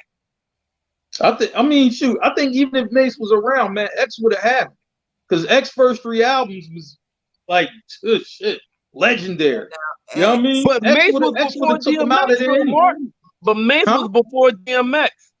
No, but what I'm saying is, right, listen, even if Mace ain't make that wrong move, when X dropped in 98, right? You know what I'm saying? Yo, Mace would that shiny suit shit would have been over anyway. That would have been out of there. That'd have been out of there. So so check it. I'm gonna play a little devil's advocate. Mace don't make that wrong move. Right. Mace don't have to leave. Mace don't have to leave New York Right. Mace don't have to make a rush album because he rushed Double Up to try to because he owed Diddy. So he's like, damn, I got her Treasure's album so I can get the fuck out. If Mace don't have to get the fuck out of New York, Mace takes his time with the production, with the songs, the quality of the songs, etc. Double Up is a whole different album if this nigga don't gotta be nervous in New York. So if he drop another Harlem World type album, DMX will still come and come in the game, but it'll be Mace and DMX. You know, but here's what I think. DMX. Do you disagree? I think it was a shift though, because I think it was just like, yo, we done heard the shiny suit shit. We want some gritty shit. You know what I mean? And X came at that time. Album is sickening. That No Way Out album is sickening. Even I think that joint loud. I was like, man. That No Way Out album is and Victory. Them albums. And here's another thing. If it wasn't for X, even when you look at the lane that Jay moved to next, you know what I'm saying?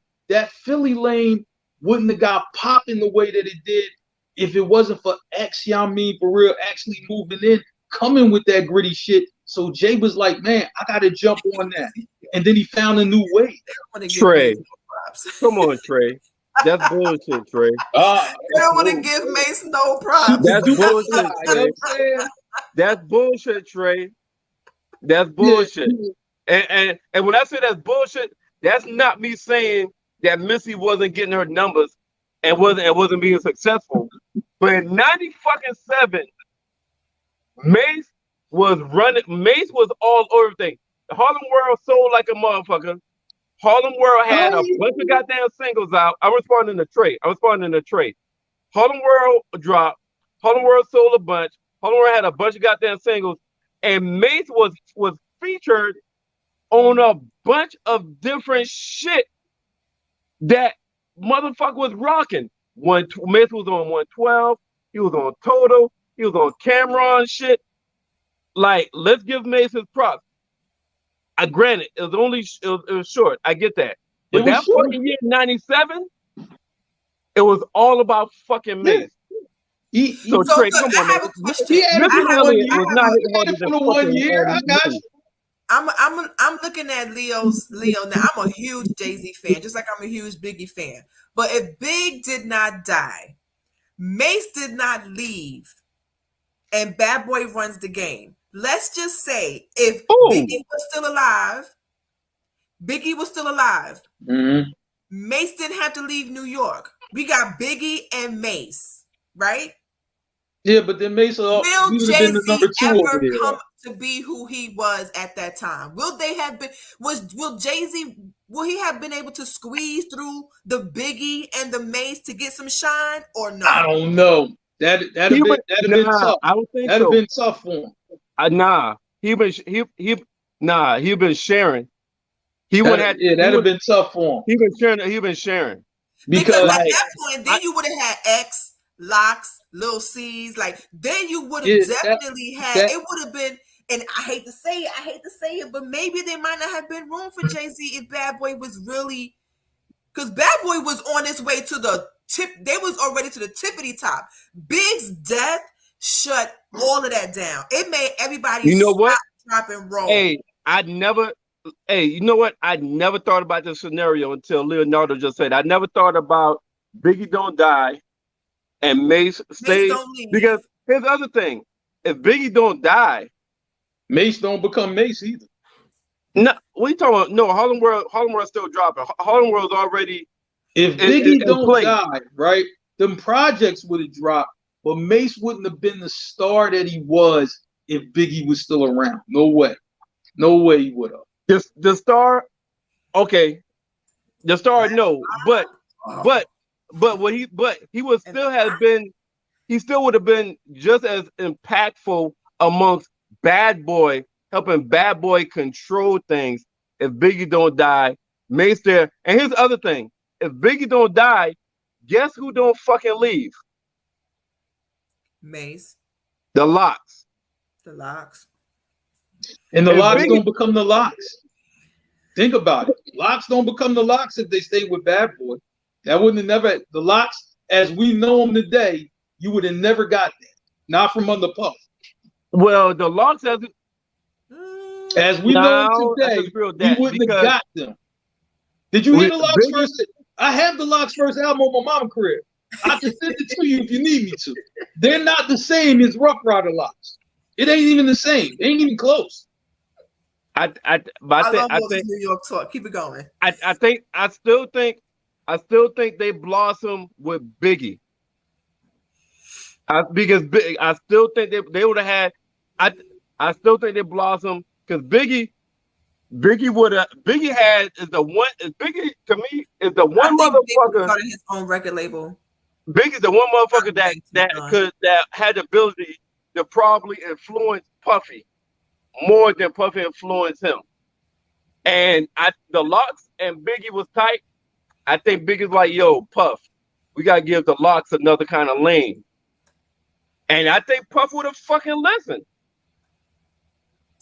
I think just to go back to this comment about if Big would still be on Bad Boy, I think at some point Biggie would have started his own record label. That's what he was about to do. I think That's what he he would was have about to started his do. own record label, and it would have been. Because he was trying to get Junior But Mafia out. if we know Puffy's history, right? Him and Mace was beefing. Like they was super cool. They was about to run Bad Boy, and then him and Mace started beefing. So do you think that if Biggie became as big as we had all wanted him to be, and he started his own label, do you think that at some point Puffy and Biggie would have been beefing? Maybe. You know what I mean? That's a good Anything's fucking possible. question. Because all right, I agree with that. Biggie. I don't think Biggie would have left Bad Boy, but you know how they have the subtleties where Biggie would start a label under just like Junior Mafia, Junior Mafia. He already What's set it that up. called? What was it called with Junior Mafia? Because he kind of had almost like a mini label with them. So if Biggie lives, I don't think he leaves Bad Boy. It's kind of like 50 Cent is still under Eminem, but he had G Unit. Yeah. So he had his own shit, but he was still under G Unit. So I think it would have been like that. Yeah. It was I Junior mean, Mafia, and I think the Locks would have left Bad Boy, would start fucking with Puffy, and went under Biggie shit. Okay, so you know I'm in the Googles, right? And so Leo says he already had an Undies record. So I looked up Undies recording label.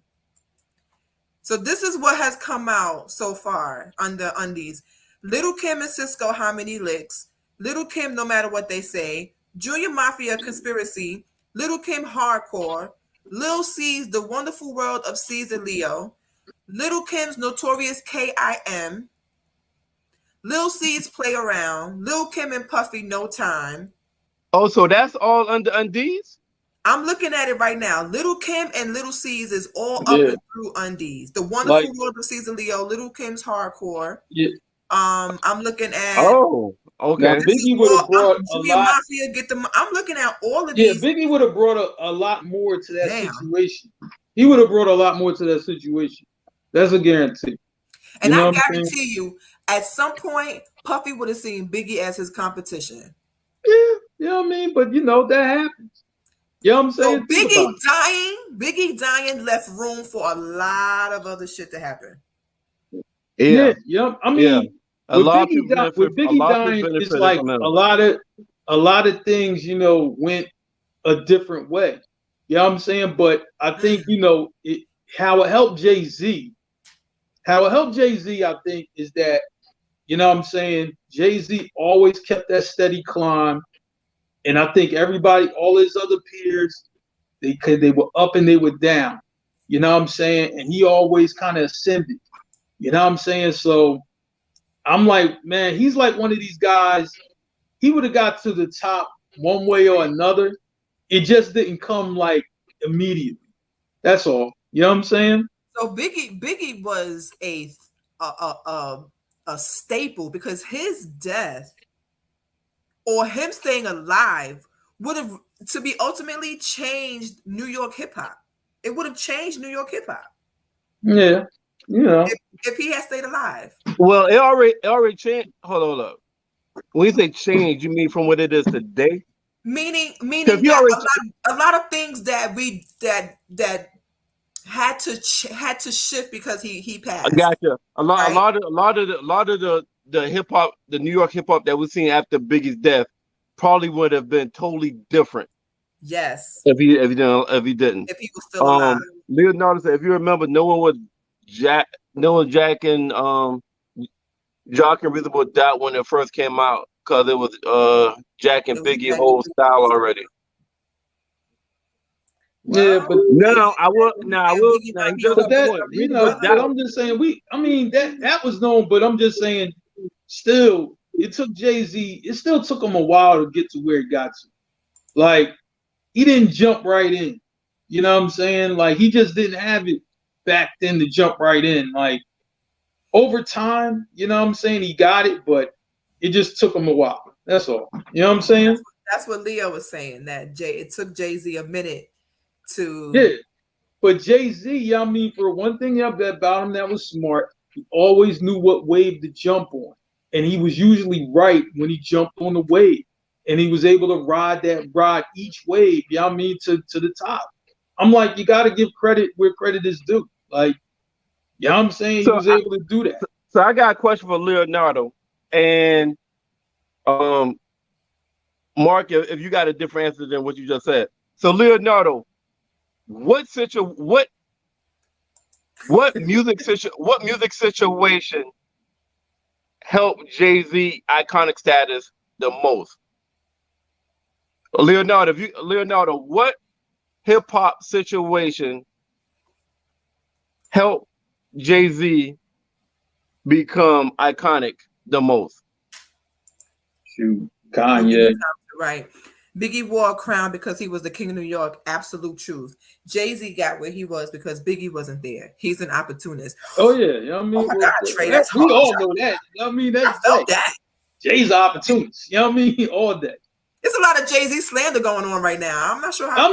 But I mean, you got to call it what it is. But I still think, I mean, he consistently has been good over time, more than maybe any other artist. Like, over all these years, consistently, he's still good. Like, a lot of artists can't say that. You know what I'm saying? That's the answer to your question, Merv. Okay. I think that's what it sounds like. So it says consistency. Yeah. You know what I mean? Yeah. Because even the albums, you know, that especially people who are, you know what I'm saying, you know, like they really, you know what I mean, they really listen to Jay, right? You know what I'm saying? Even the albums that you're critical of, right? You still find music within those albums like, well, that was the shit though. I might not like, you know what I mean? Like, let me think. What's the dud album from Jay-Z? Kingdom Come? You know what I mean? Yeah. Right? But it's still songs on Kingdom Come that you like. See what I'm saying? So one thing about Jay-Z albums, even his albums that's considered trash, just like you said, Mark, he will have about 2 or 3 game-changing singles. The album might be trash, but he'll have 2 or 3 singles that's really fucked up the game. But the rest of the songs will be trash, but you have 2 singles that change, like 30's the new 20. I think that's on Kingdom Come. Yeah. See? Well, people trash American Gangster. Yeah. And I think that's crazy. They did not like that album at all. But I feel like Blueprint was the album that put Jay-Z on the way to iconic status. Not Volume 2, not Volume 3. I think I felt like Jay-Z was just considered a dope hip hop artist until Blueprint. Man. And it's like when niggas heard Blueprint, it's like when niggas like, God damn, Jay-Z, tell them how the fuck you feel, where the fuck this come from. And it's like after Blueprint, that nigga became a hip hop martyr. I'm gonna tell, to me, Jay-Z reached iconic status, right? When he told niggas to take off jerseys and wear button-ups and niggas did it. Like, That's clothes. iconic. Nah, he was all, You know what I'm no, but he was saying? already like he was already had that status by then. Or niggas wouldn't have listened to No, him. but no. Blueprint, What I'm saying Blueprint is put him in that status. no. But what I'm saying is though, before that Change Clothes song came out, right? He Yes, was Tay Son, already getting my niggas to favorite do that. album. Niggas really was doing it. Niggas was like, yo, let me take off the throwback and put on the button up. You know what I mean? Niggas really was doing that though. Like, that's great. That was crazy. Yeah, that is very true. You know, so I I like just like, man, you know, I mean, But my Jay-Z, favorite J album out is on top the Black album. Then after that, 444. That's mine. But that Black album, everybody, when that Black album came out, to me, I knew he wasn't gonna retire. I knew he was gonna come back eventually because he's Jay-Z. But that Black album is sick. I was like, man, That Black album is sick. It Jay-Z was was one of my able to get favorite all the Jay-Z lanes together, man. He got all the lanes together, Yeah, and he man. was able to do his thing. It wasn't just that. I think it was the rollout. Like, okay, he's retiring. This is his last album. The Black album was just that with the hat. It was just everything about the promotion of that. It was just crazy. That album was the bomb. So whose style did he jack, Leo? Was it Biggie's style? Who else No, style did he jack? Mace? No, he always takes pieces from everybody. That's Jay-Z. I don't know. But how Jay-Z I take no, listen. He had changed up his style several No, times. he takes his pieces career. from everybody. I'm just like, man, you know what I'm saying? And then Jay-Z, he's such a slick talker. He'll convince you to do some shit that y'all mean you don't even think is right, but Jay-Z saying it so it sound right. Think about it, man. I like, man, Jay-Z, y'all mean for it took like when he got with State Prop, he took his flow from Young Chris, like from the Young Guns. You know what I'm saying? And then y'all mean for rode that street wave with Beans in them. I'm like that, you know. I'm like, look, it really happened. You know what I'm saying? You know, so I'm like, Jay always take pieces here and there and then make it his own. Like, but that's like, yo, if like that's like if me and you were baking a cake, we're baking the same cake, and then you be like, yo, Becca, like, all right, but yo, I'm gonna throw a little of this blueberry mix up in here. You know what I mean? I'm gonna throw a little of that in here. I'm gonna throw a little of this in here. You know, it is what it is. Explain that to me, Leo. That nigga said Usher? I think he's just playing. I think that's now you trolling. You trolling, right? He stole everybody's style. Damn. It's a lot of Jay-Z slander going on. I don't know about this. That's you. I like Bad Jay. Okay. I like Jay. Oh, you talking about the jeans and button up? This nigga talking about Jay-Z clothing choice now. Damn. He said Jay still alright with me though. He said Jay-Z stole Usher style, his fashion style. Yeah, man. Like I said, Jay still alright. Hey, Leonardo, who's your favorite rapper, man? Like, yo, no, for real. Give me who's your favorite rapper, and can you give us your top 5 rappers? Oh my God, Leo, I can't believe this. All the slander was a new that nigga. Jay was a whole new nigga every 2 years. Damn. This is a lot of Jay-Z slander going on right now. Yeah. Let's not forget Hov gave the West Coast Still Dre as well. That is a West Coast anthem. Facts. Nas, Kiss, Prodigy. So Jay don't have no original flow, no original swag of his own. Everything. No. Beck, he answered my question. Ask him who's the favorite rappers. Oh, okay. Nas, Kiss, Prodigy. Okay. Yeah. List. Yeah, I just want to know who's favorite rappers and who's the top rappers that he liked. That was answering my question. They ain't got no original swag, nothing. Everything was stolen. Because that's how Leo's making it seem. Jay-Z was just a carbon copy of whoever was hot at the moment. Listen, what makes Jay-Z great though, just like he told Nas, you made it a hot line, I made it a hot song. Yeah. Jay-Z is great. He don't try to reinvent the wheel, but he will enhance that motherfucker. Yeah, absolutely. And that will make that nigga great. That would make that nigga great. Like he finds the lane. Cam Knox on that shit, yo. That's what make that nigga great. Damn. That was what was the lie?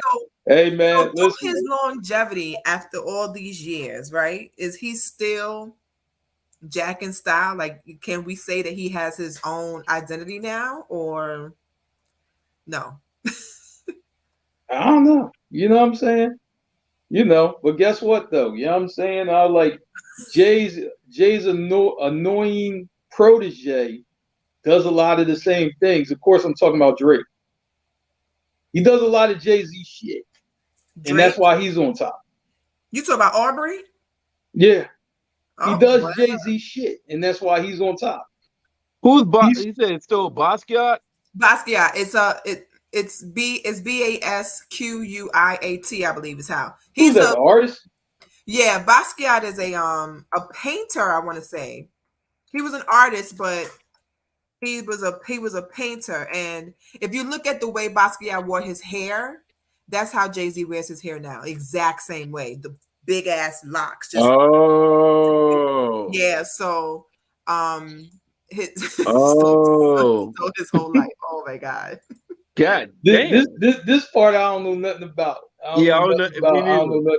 I just hear him mentioning the song Basquiat. I hear a few songs. Like I heard it. Well, I hope he don't do everything Basquiat did, because he died of an overdose. So I hope he don't do that. But yeah, I'm gonna so let me just so that y'all know what I'm talking about. Let me pull up a picture of Basquiat. I'm gonna pull it up on my phone because I can't get to the and Leonardo said show him a pic. Yeah, let me see this shit, yo. So this is how Basquiat looks. Oh wow. He was only 27. He died of an overdose. When did he die? He died in 88. Okay, I was just wondering where he got the inspiration from. That's all. Basquiat. Okay. And Jay-Z buys a lot of his paintings and just sits on them because they are worth a lot of money. They cost a lot of money. They are worth a lot of money. Yeah, but art always resells for like more. Like if you acquire art. But his art is very eclectic. Like look at his art. It's very weird. Like I've heard Jay say his name before, but I never knew who the fuck it was or what it was. Mm-hmm. It's just safe to say that Leo don't like Jay-Z. Let's just yeah, he's not a fan. He's not a fan. Sean would be proud. Sean is not a fan. Well, we'll just leave it there. He's not a fan.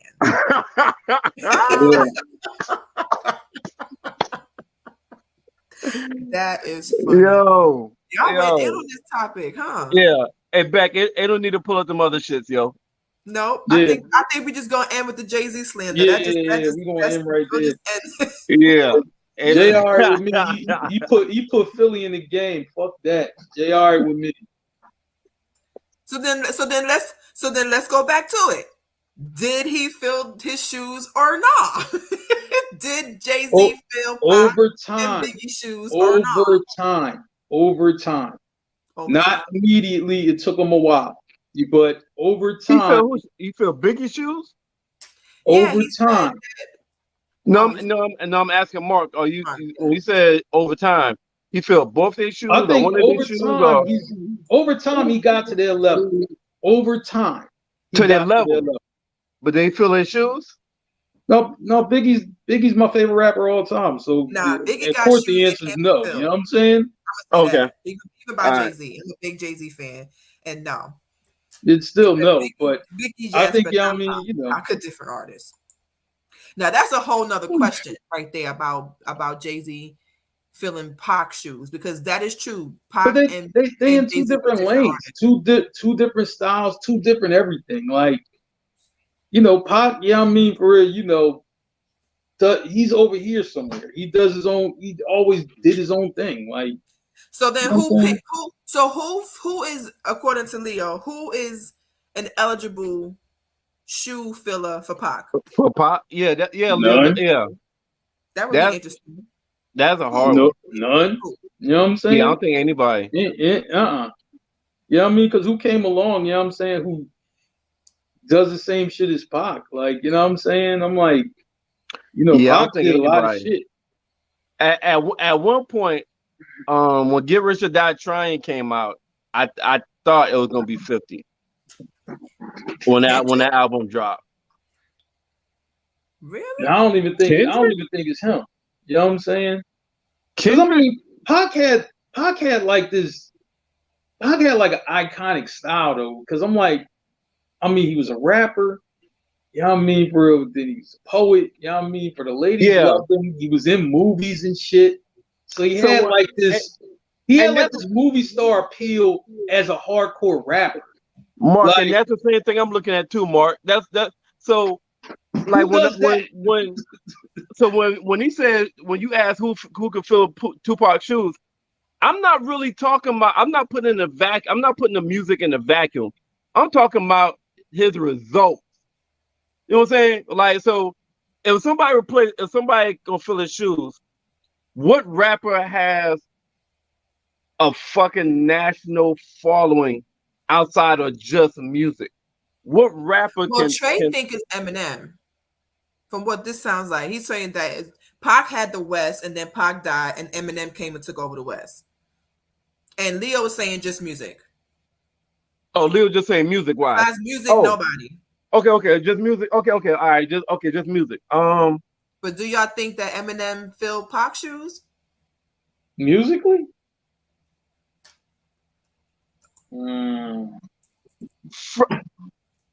If you talking about white people, yes. No, I'm just saying. Y'all know I'm an Eminem fan. Like, Eminem is in my top 5 of all time MCs. So I'm an Eminem fan. But if you're talking about white people, definitely. Like the way white people like Eminem that like hip hop, I feel like the same way black people look at pop. But overall musically, Murder Inc. is bankrupt because of who? Because of Eminem? Murder Inc. is bankrupt because of 50 Cent. Yeah, because of 50. Because of 50 Cent. Yeah. Yeah, ain't nobody fit through that lane. I mean, the only thing I'm saying with Pac is like you can see like Pac's influence in other rappers, but not in all areas, right? Because I've never heard nobody say such and such is the new Tupac. I've never heard nobody say that. It's nobody who's the new Tupac, because you have to be a lot of different things to be that. You know what I'm saying? But I mean, just and how, you know, from either the music to the controversy or whatever, you can see Pac in a lot of different other rappers. The tattoos, like before Pac, you not seeing Thug Life and all, and the cross and all this tattoos. I mean, man, on the chest and shit. If you just go from the controversy, I mean, for real shit, you can see the baby, if Tupac in the baby, like, you know what I mean, just on the controversy.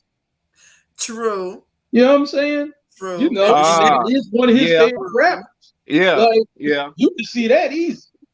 And Pac died how many years ago? You know what I'm saying? Trey. Eminem did not destroy Ja. 50, you right about a lot of shit, but you're wrong about this. 50 Cent destroyed Ja. Why you keep saying Eminem? It was I don't even know if Cent. it had anything really even to do with it. Eminem just chimed in from time to time. Yeah, it was 50 Cent, Trey. That is true. Eminem destroyed Benzina. Yeah. And this is so fucking correct what Leonardo said. Pac understood the business aspect before it was a thing. Mm-hmm. Yeah. Because he schooled Biggie on the aspect of it. Yeah. On the business aspect. He was the first one from the West that was really talking what Nipsey was talking. Like, he was the one that was really trying to school people on. See, you know what? It's Pac and Nipsey. It's some Pac and Nipsey. Yo, that was in Nipsey, you know? Nipsey, if Nipsey didn't die, Nipsey probably the only one I could have seen that could have been Tupac? That could have possibly get in Tupac lane. I think he would have gotten one of his lanes. That's it. Not all of them, just one. You know what I mean? For much like the other guys. It'd have been one. That was it. That is truly. Pac really brought it to your face, though. I will say that Pac was not. I mean, because Pac was so many different Pac was things. not It's for like no bullshit. it's None a lot of whatsoever. different rappers then that, you know what I mean, for they might have got pieces of. You know what I'm saying? But it was no rapper that could just step in like that. They just got pieces of them. That's it. Yeah, because I've never heard anybody be called the new Tupac. No. Nah. I mean, Besides no. Juicy Even a young rap nigga like NBA YoungBoy, you even see Tupac in him. Yeah, but What about you Pop know, Smoke? shit, man. That I mean, I would say like this, man. You know, with that guy, if that guy didn't pass, he would have had a hell of an impact. But he passed. You know what I'm saying? But So Lisa Evers, for us New Yorkers, Lisa Evers, Lisa Evers goes way back to 97. She has a new show on Fox Soul where she dives into the murders of celebrities. And her last episode she did was about Pop Smoke. And I didn't even realize all the details about his death. Like, he got pistol whipped and was stripped before he was shot. And he was in the shower. He was so concerned about like certain things that he would shower with his chains on. So he was in the shower with his chains on and the person that shot him was only 15. yeah, So because of his age, he may or may not do hard time because he was only 15. 15 I'm and 17. I'm gonna say So like this to me. Hey, Becca, didn't the murderer walk past Pop Smoke friends downstairs? Yeah, from my understanding, yes. He walked past people and they just let this nigga go upstairs and murder Pop Smoke, and they didn't do shit. That was a plan. They tried to make it out to seem that it was random, but it wasn't random though. It wasn't random, no, because the people this is the beginning of the conversation about social media playing a part in some of these celebrities' death, because Pop Smoke, his location, Pop Smoke went and did a lot on social media. He was on social media all the time, and they believe that the killers found out where Pop Smoke was from his social media. So that's how they knew. It wasn't he was being looked for. And from what Lisa Evers discovered was that the person was asking him for his chains, and he was going to give them his chains. Like, he was at first it looked like he was about to be robbed, but then he ended up getting shot, and he was in the shower with his chains on. Crazy. But was his girl in the bedroom too? That part I'm not sure of. There was other people in the house, and only Pop Smoke got shot. I don't know. Yeah. Well, this is what I heard though. You know what I mean? For they said they said, you know what I mean, for that like a call came in from back home. You know what I'm saying? You know about that. So what she said was that people, like, they interview people around them, and they were saying that Pop really wanted to come out of that life in Brooklyn. He was in Canarsie. He really wanted to come out of it. So he went to LA to kind of further his music career and come and be removed from the streets. But the streets found him in Cali and killed him. Yeah, but he was only 20. I think he was only 20. I mean, but that's that's how that shit goes, you know. But yeah, if you look at some of the rappers now, yeah, you can see Pac and Nipsey. Yeah, you can kind of see it in Pop Smoke maybe. Other than that, you're right. I don't see anybody. No, not one person that from a Tupac death that checks all the boxes. No, you know what I mean. But I'm just saying, a lot of them have taken something from Pop. Because I'm like, even the guys today, still, they still talk about Pop with a reverence. You know what I'm saying? Like, you know what I mean? So that they took something from him. You know what I'm saying? Like, whatever it might be, they took something from his aura or something from him. You know what I mean? And they use it in what they're doing. Yeah. I think the main thing with Tupac was that he was a very likable hood nigga. He was Yeah. a very likable hood nigga, like Nipsey. He was in the gangs, but was very, very likable. And and a hood intelligent nigga. Yes, Mhm. that Yeah, was trying to do right by the people he came up around, and it didn't work out but for him. you got caught in the gang shit, and I'm just like, man, once you cross over that line, ain't no going to be no crossing back. Mm, You know what I mean? You can't just So I was like, like, yeah, I mean, y'all know how the story go. You know what I mean? yes, For real, Leo, that's very true. he raised his hand against the OG Crip. You know, Pac, it is what it is.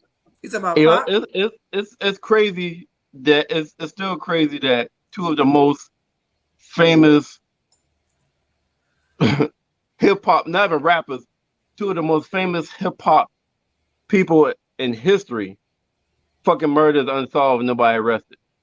That's Yeah, fucking well, crazy. And both put it like both this. was in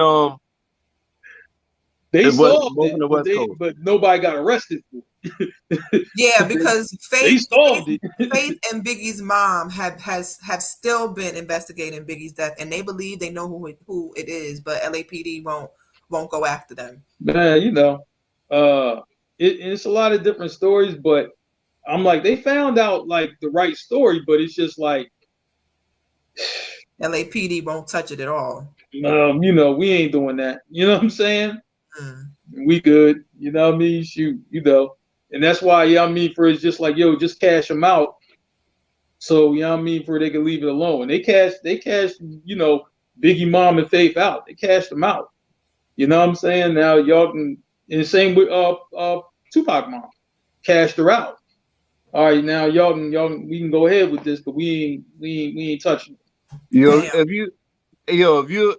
you're an East Coast nigga, East Coast rapper, you don't need to spend too much time in Cali. And Tupac is East Coast. I mean, he blew up and became established, all that, and it became iconic in the West Coast. But Yeah. Tupac is East Coast. You Well, got Tupac, that's Biggie, and Pop Smoke, all three killed in goddamn Cali. Well, West Coast. Well, yeah, that's the reason why Snoop was making it such a big thing about him and Puffy coming together. Because if you watch Snoop on Drink Champs, he was saying like, listen, neither one of us had anything to do because they're blaming Biggie's death on Pac. They on Biggie. They are blaming Pac's death on Suge and Death Row and everybody there. And Snoop is like, listen, we want to change what everybody. Here go Leo. Snoop was playing both sides. He So was though. and when you watch him on Drink Champs, you can see that there was a shift at some point. Like, because even Nori mentioned to him, like when Suge was on stage and was like, if you don't want to have your producer dancing all in the videos with you, the camera pans to Snoop in the audience, like, yeah, yeah, yeah, yeah. But then Snoop interjects and says, well, we had to. He was the leader of Death Row, right? To kind of But Snoop also went on stage and be like, y'all ain't got no motherfucking love for the West Coast. He did that same shit. yeah. He did the same shit. At some point, Snoop was playing both fucking sides. Let's be honest, he was. Well, But what now happened he owns Death Row. But what really fucked him up, Tupac getting killed fucked him up. Like, he admitted, like, he said when Tupac died and got killed, he thought he was next. A nigga called Louis Farrakhan. He called Louis Farrakhan, asked Farrakhan to set up a meeting. So to try to get this shit squashed. He also bought a car and made it bulletproof. He bought a bulletproof car after Pac got killed. I would have too. yeah, I would have too, because at that point it was open season for any rapper. I would have too. yeah. And now he's saying he wants all of that behind him. Him and Puff have this NFT and they're trying to make amends. And even Snoop addressed Un and was like, Un, if you got a problem with it, come see me. I don't care. This is what we're doing. Like, Snoop wanted all the smoke with Un. It was a wild interview. Leo says Snoop understood a beef with Puff equal bad boy New York business, so he always kept that New York line clear. And he said that, like, Snoop said that he would come to New York and, you know, try, and he would go to 107 and speak with Angie and have all these interviews, and he made sure that he still had good connections and love in New York so that he wouldn't have to, because he said at that time he had just came off of Murder Was a Case, and he was in New York with no weapon security, no weapons on him. He didn't want to be in New York with the beef and not have no shooters with him, so he had to make nice. Well, no, I mean, it's that, you know what I mean, you know, and you gotta make a call. Like, you know what I mean, for real, like this is like not so much, you know what I mean, you're just gonna be checking in with random people, but you know what I'm saying, you'll make a call to certain people, you know what I mean, for, you know, like, yo, we coming out here, and I'm just like, man, you know, Biggie had to do that with E40. Like, that's how you found out, like, E40 is like a real guy, like, out in Oakland. Like, if you gotta do a show out there, especially during them times, you better call him. You know what I mean? And that's what Biggie and them did. You know what I'm saying? Like, yo, we in the jam, and the E40 come down there, and it's, you know, everything cleared up. So that really happened. Well, let's end it here, fellas. Another successful Wednesday Yeah, no in doubt. the bag. I'm gonna go and recover from all the Jay-Z slander that I had to hear tonight, because that was a lot on the spirit, but I enjoyed it. Brooklyn, stand up. So we'll give our parting words. I'll start with Mark. Uh, man, you know, it was just good to come back. You know what I mean, for real with y'all. You know, I was like, it felt like I ain't been on in a minute. So I mean, you know, it was cool. No Jay-Z slander over here from me. I was like, man, you know what I mean? Jay put Philly on the map. You know what I'm saying? I like, man, that Rockefeller situation with Philly was love. Shout to state property always.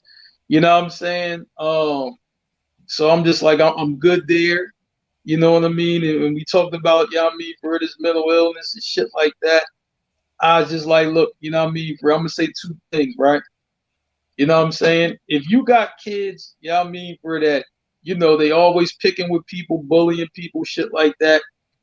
Stop that bullshit. You know what I mean? For, you know, because this is how these motherfuckers is born. You know what I'm saying? So just, you know what I mean, for real, be cool. Yeah, I mean, I ain't saying you can't cut on people. I'm like, shit, you do that all the time. But you don't got to go overboard on the same motherfucker, you know what I mean, for real, who ain't really snapping back at you. You know what I'm saying? Stop that bullshit, man. We're all too sensitive for that. So, you know what I mean? Ease up on the motherfuckers, you know what I mean? Give them that, keep them moving.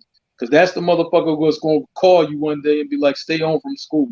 You know what I'm saying? So, yo, you know what I mean? So, look, you know what I mean? Just kind of be kind to each other, be cool with each other, man. I ain't saying that got to be your best friend, but give motherfuckers some dap, keep it moving. All right? I'll go next, and if Merv, you could take us out. Rest in peace to those children. It's really sad, and I pray that we don't have to have this conversation again. But unfortunately, I feel like we will.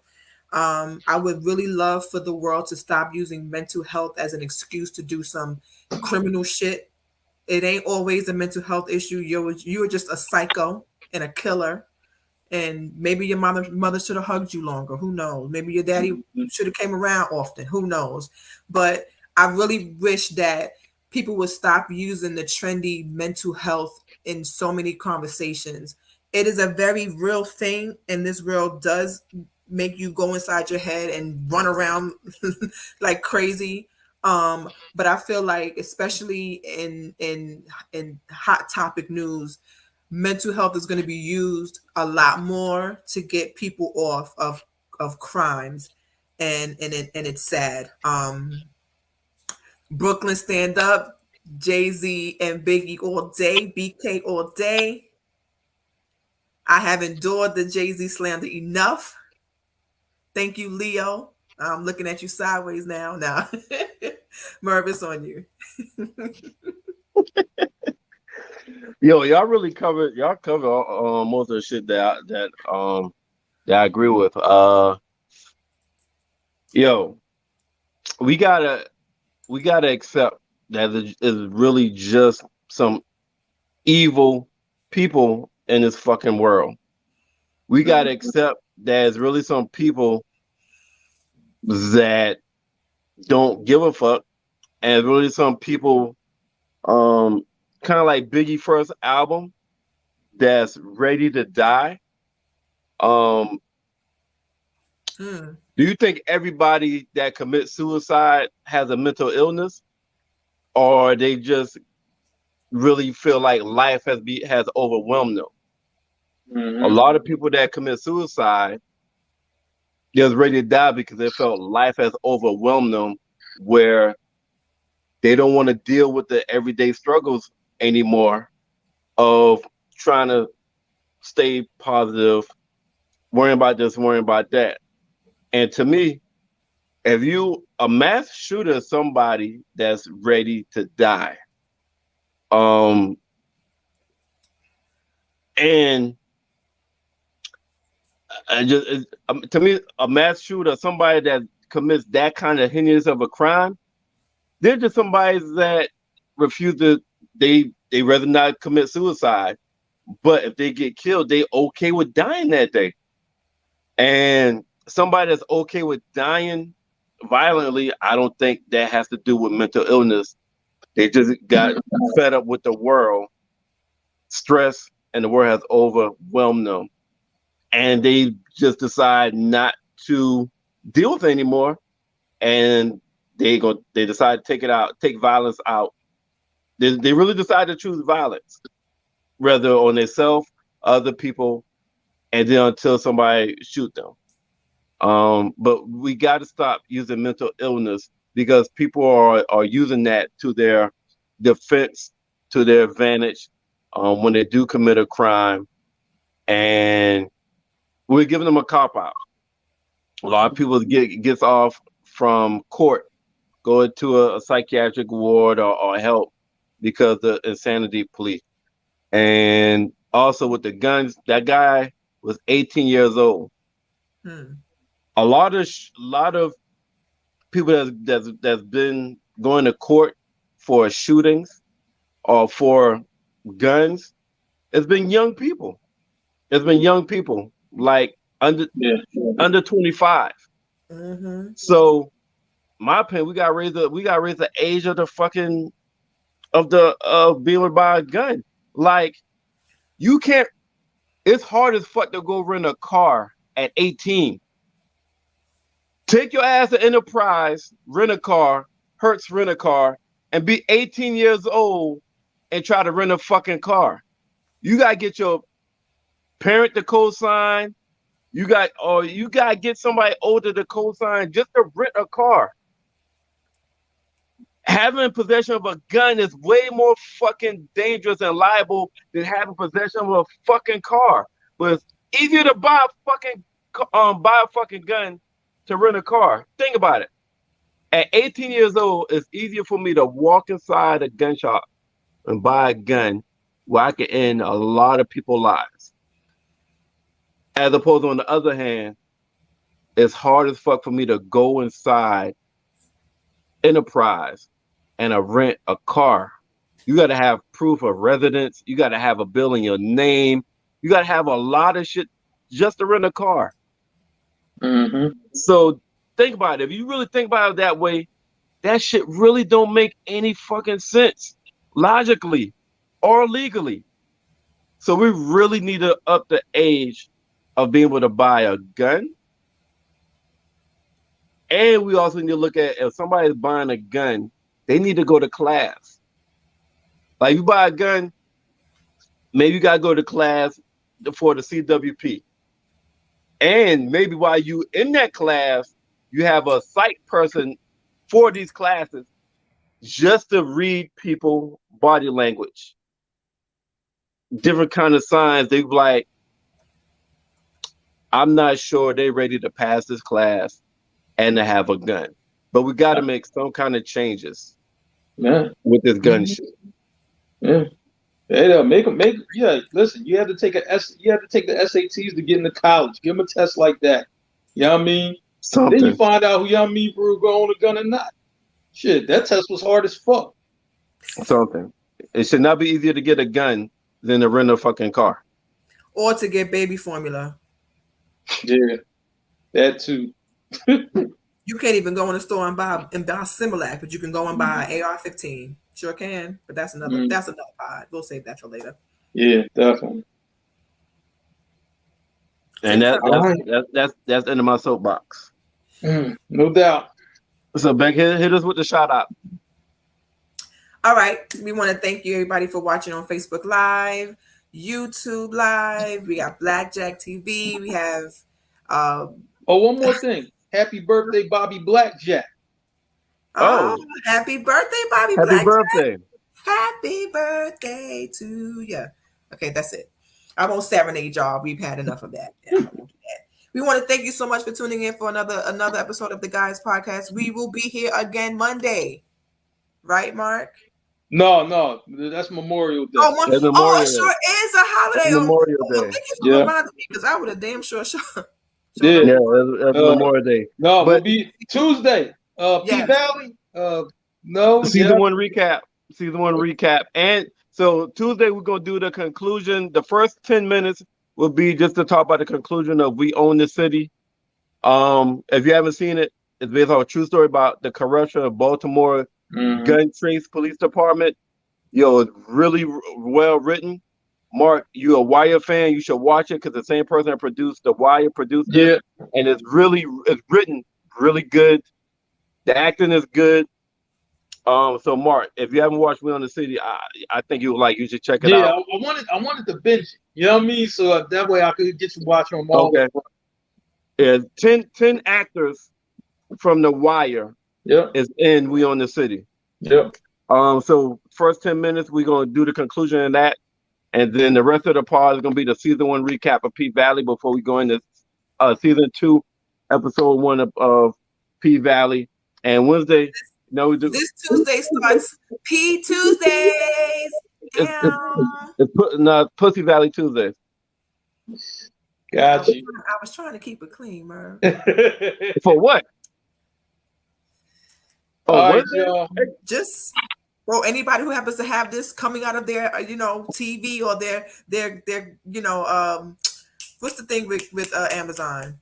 We Alexa. tell people all the goddamn time, this is not a goddamn kid show. This is not family friendly. So don't have to bring them motherfuckers around here on goddamn Wednesday. Say all the goddamn time. Or Tuesdays starting next Tuesday. So So whoever wants to join in on that conversation, P-Valley Tuesdays is definitely going to be lit. So make sure y'all catch up, because next Tuesday starts the season 1 breakdown. Then every Tuesday following, we are going to get into the paint. We are going to be down in the valley where the girls get naked. I'm excited. Anyway, thank you so much. Happy Wednesday to y'all. We appreciate you. Could be anywhere in the world, but you're here with us. Anyway, peace, y'all. Good night.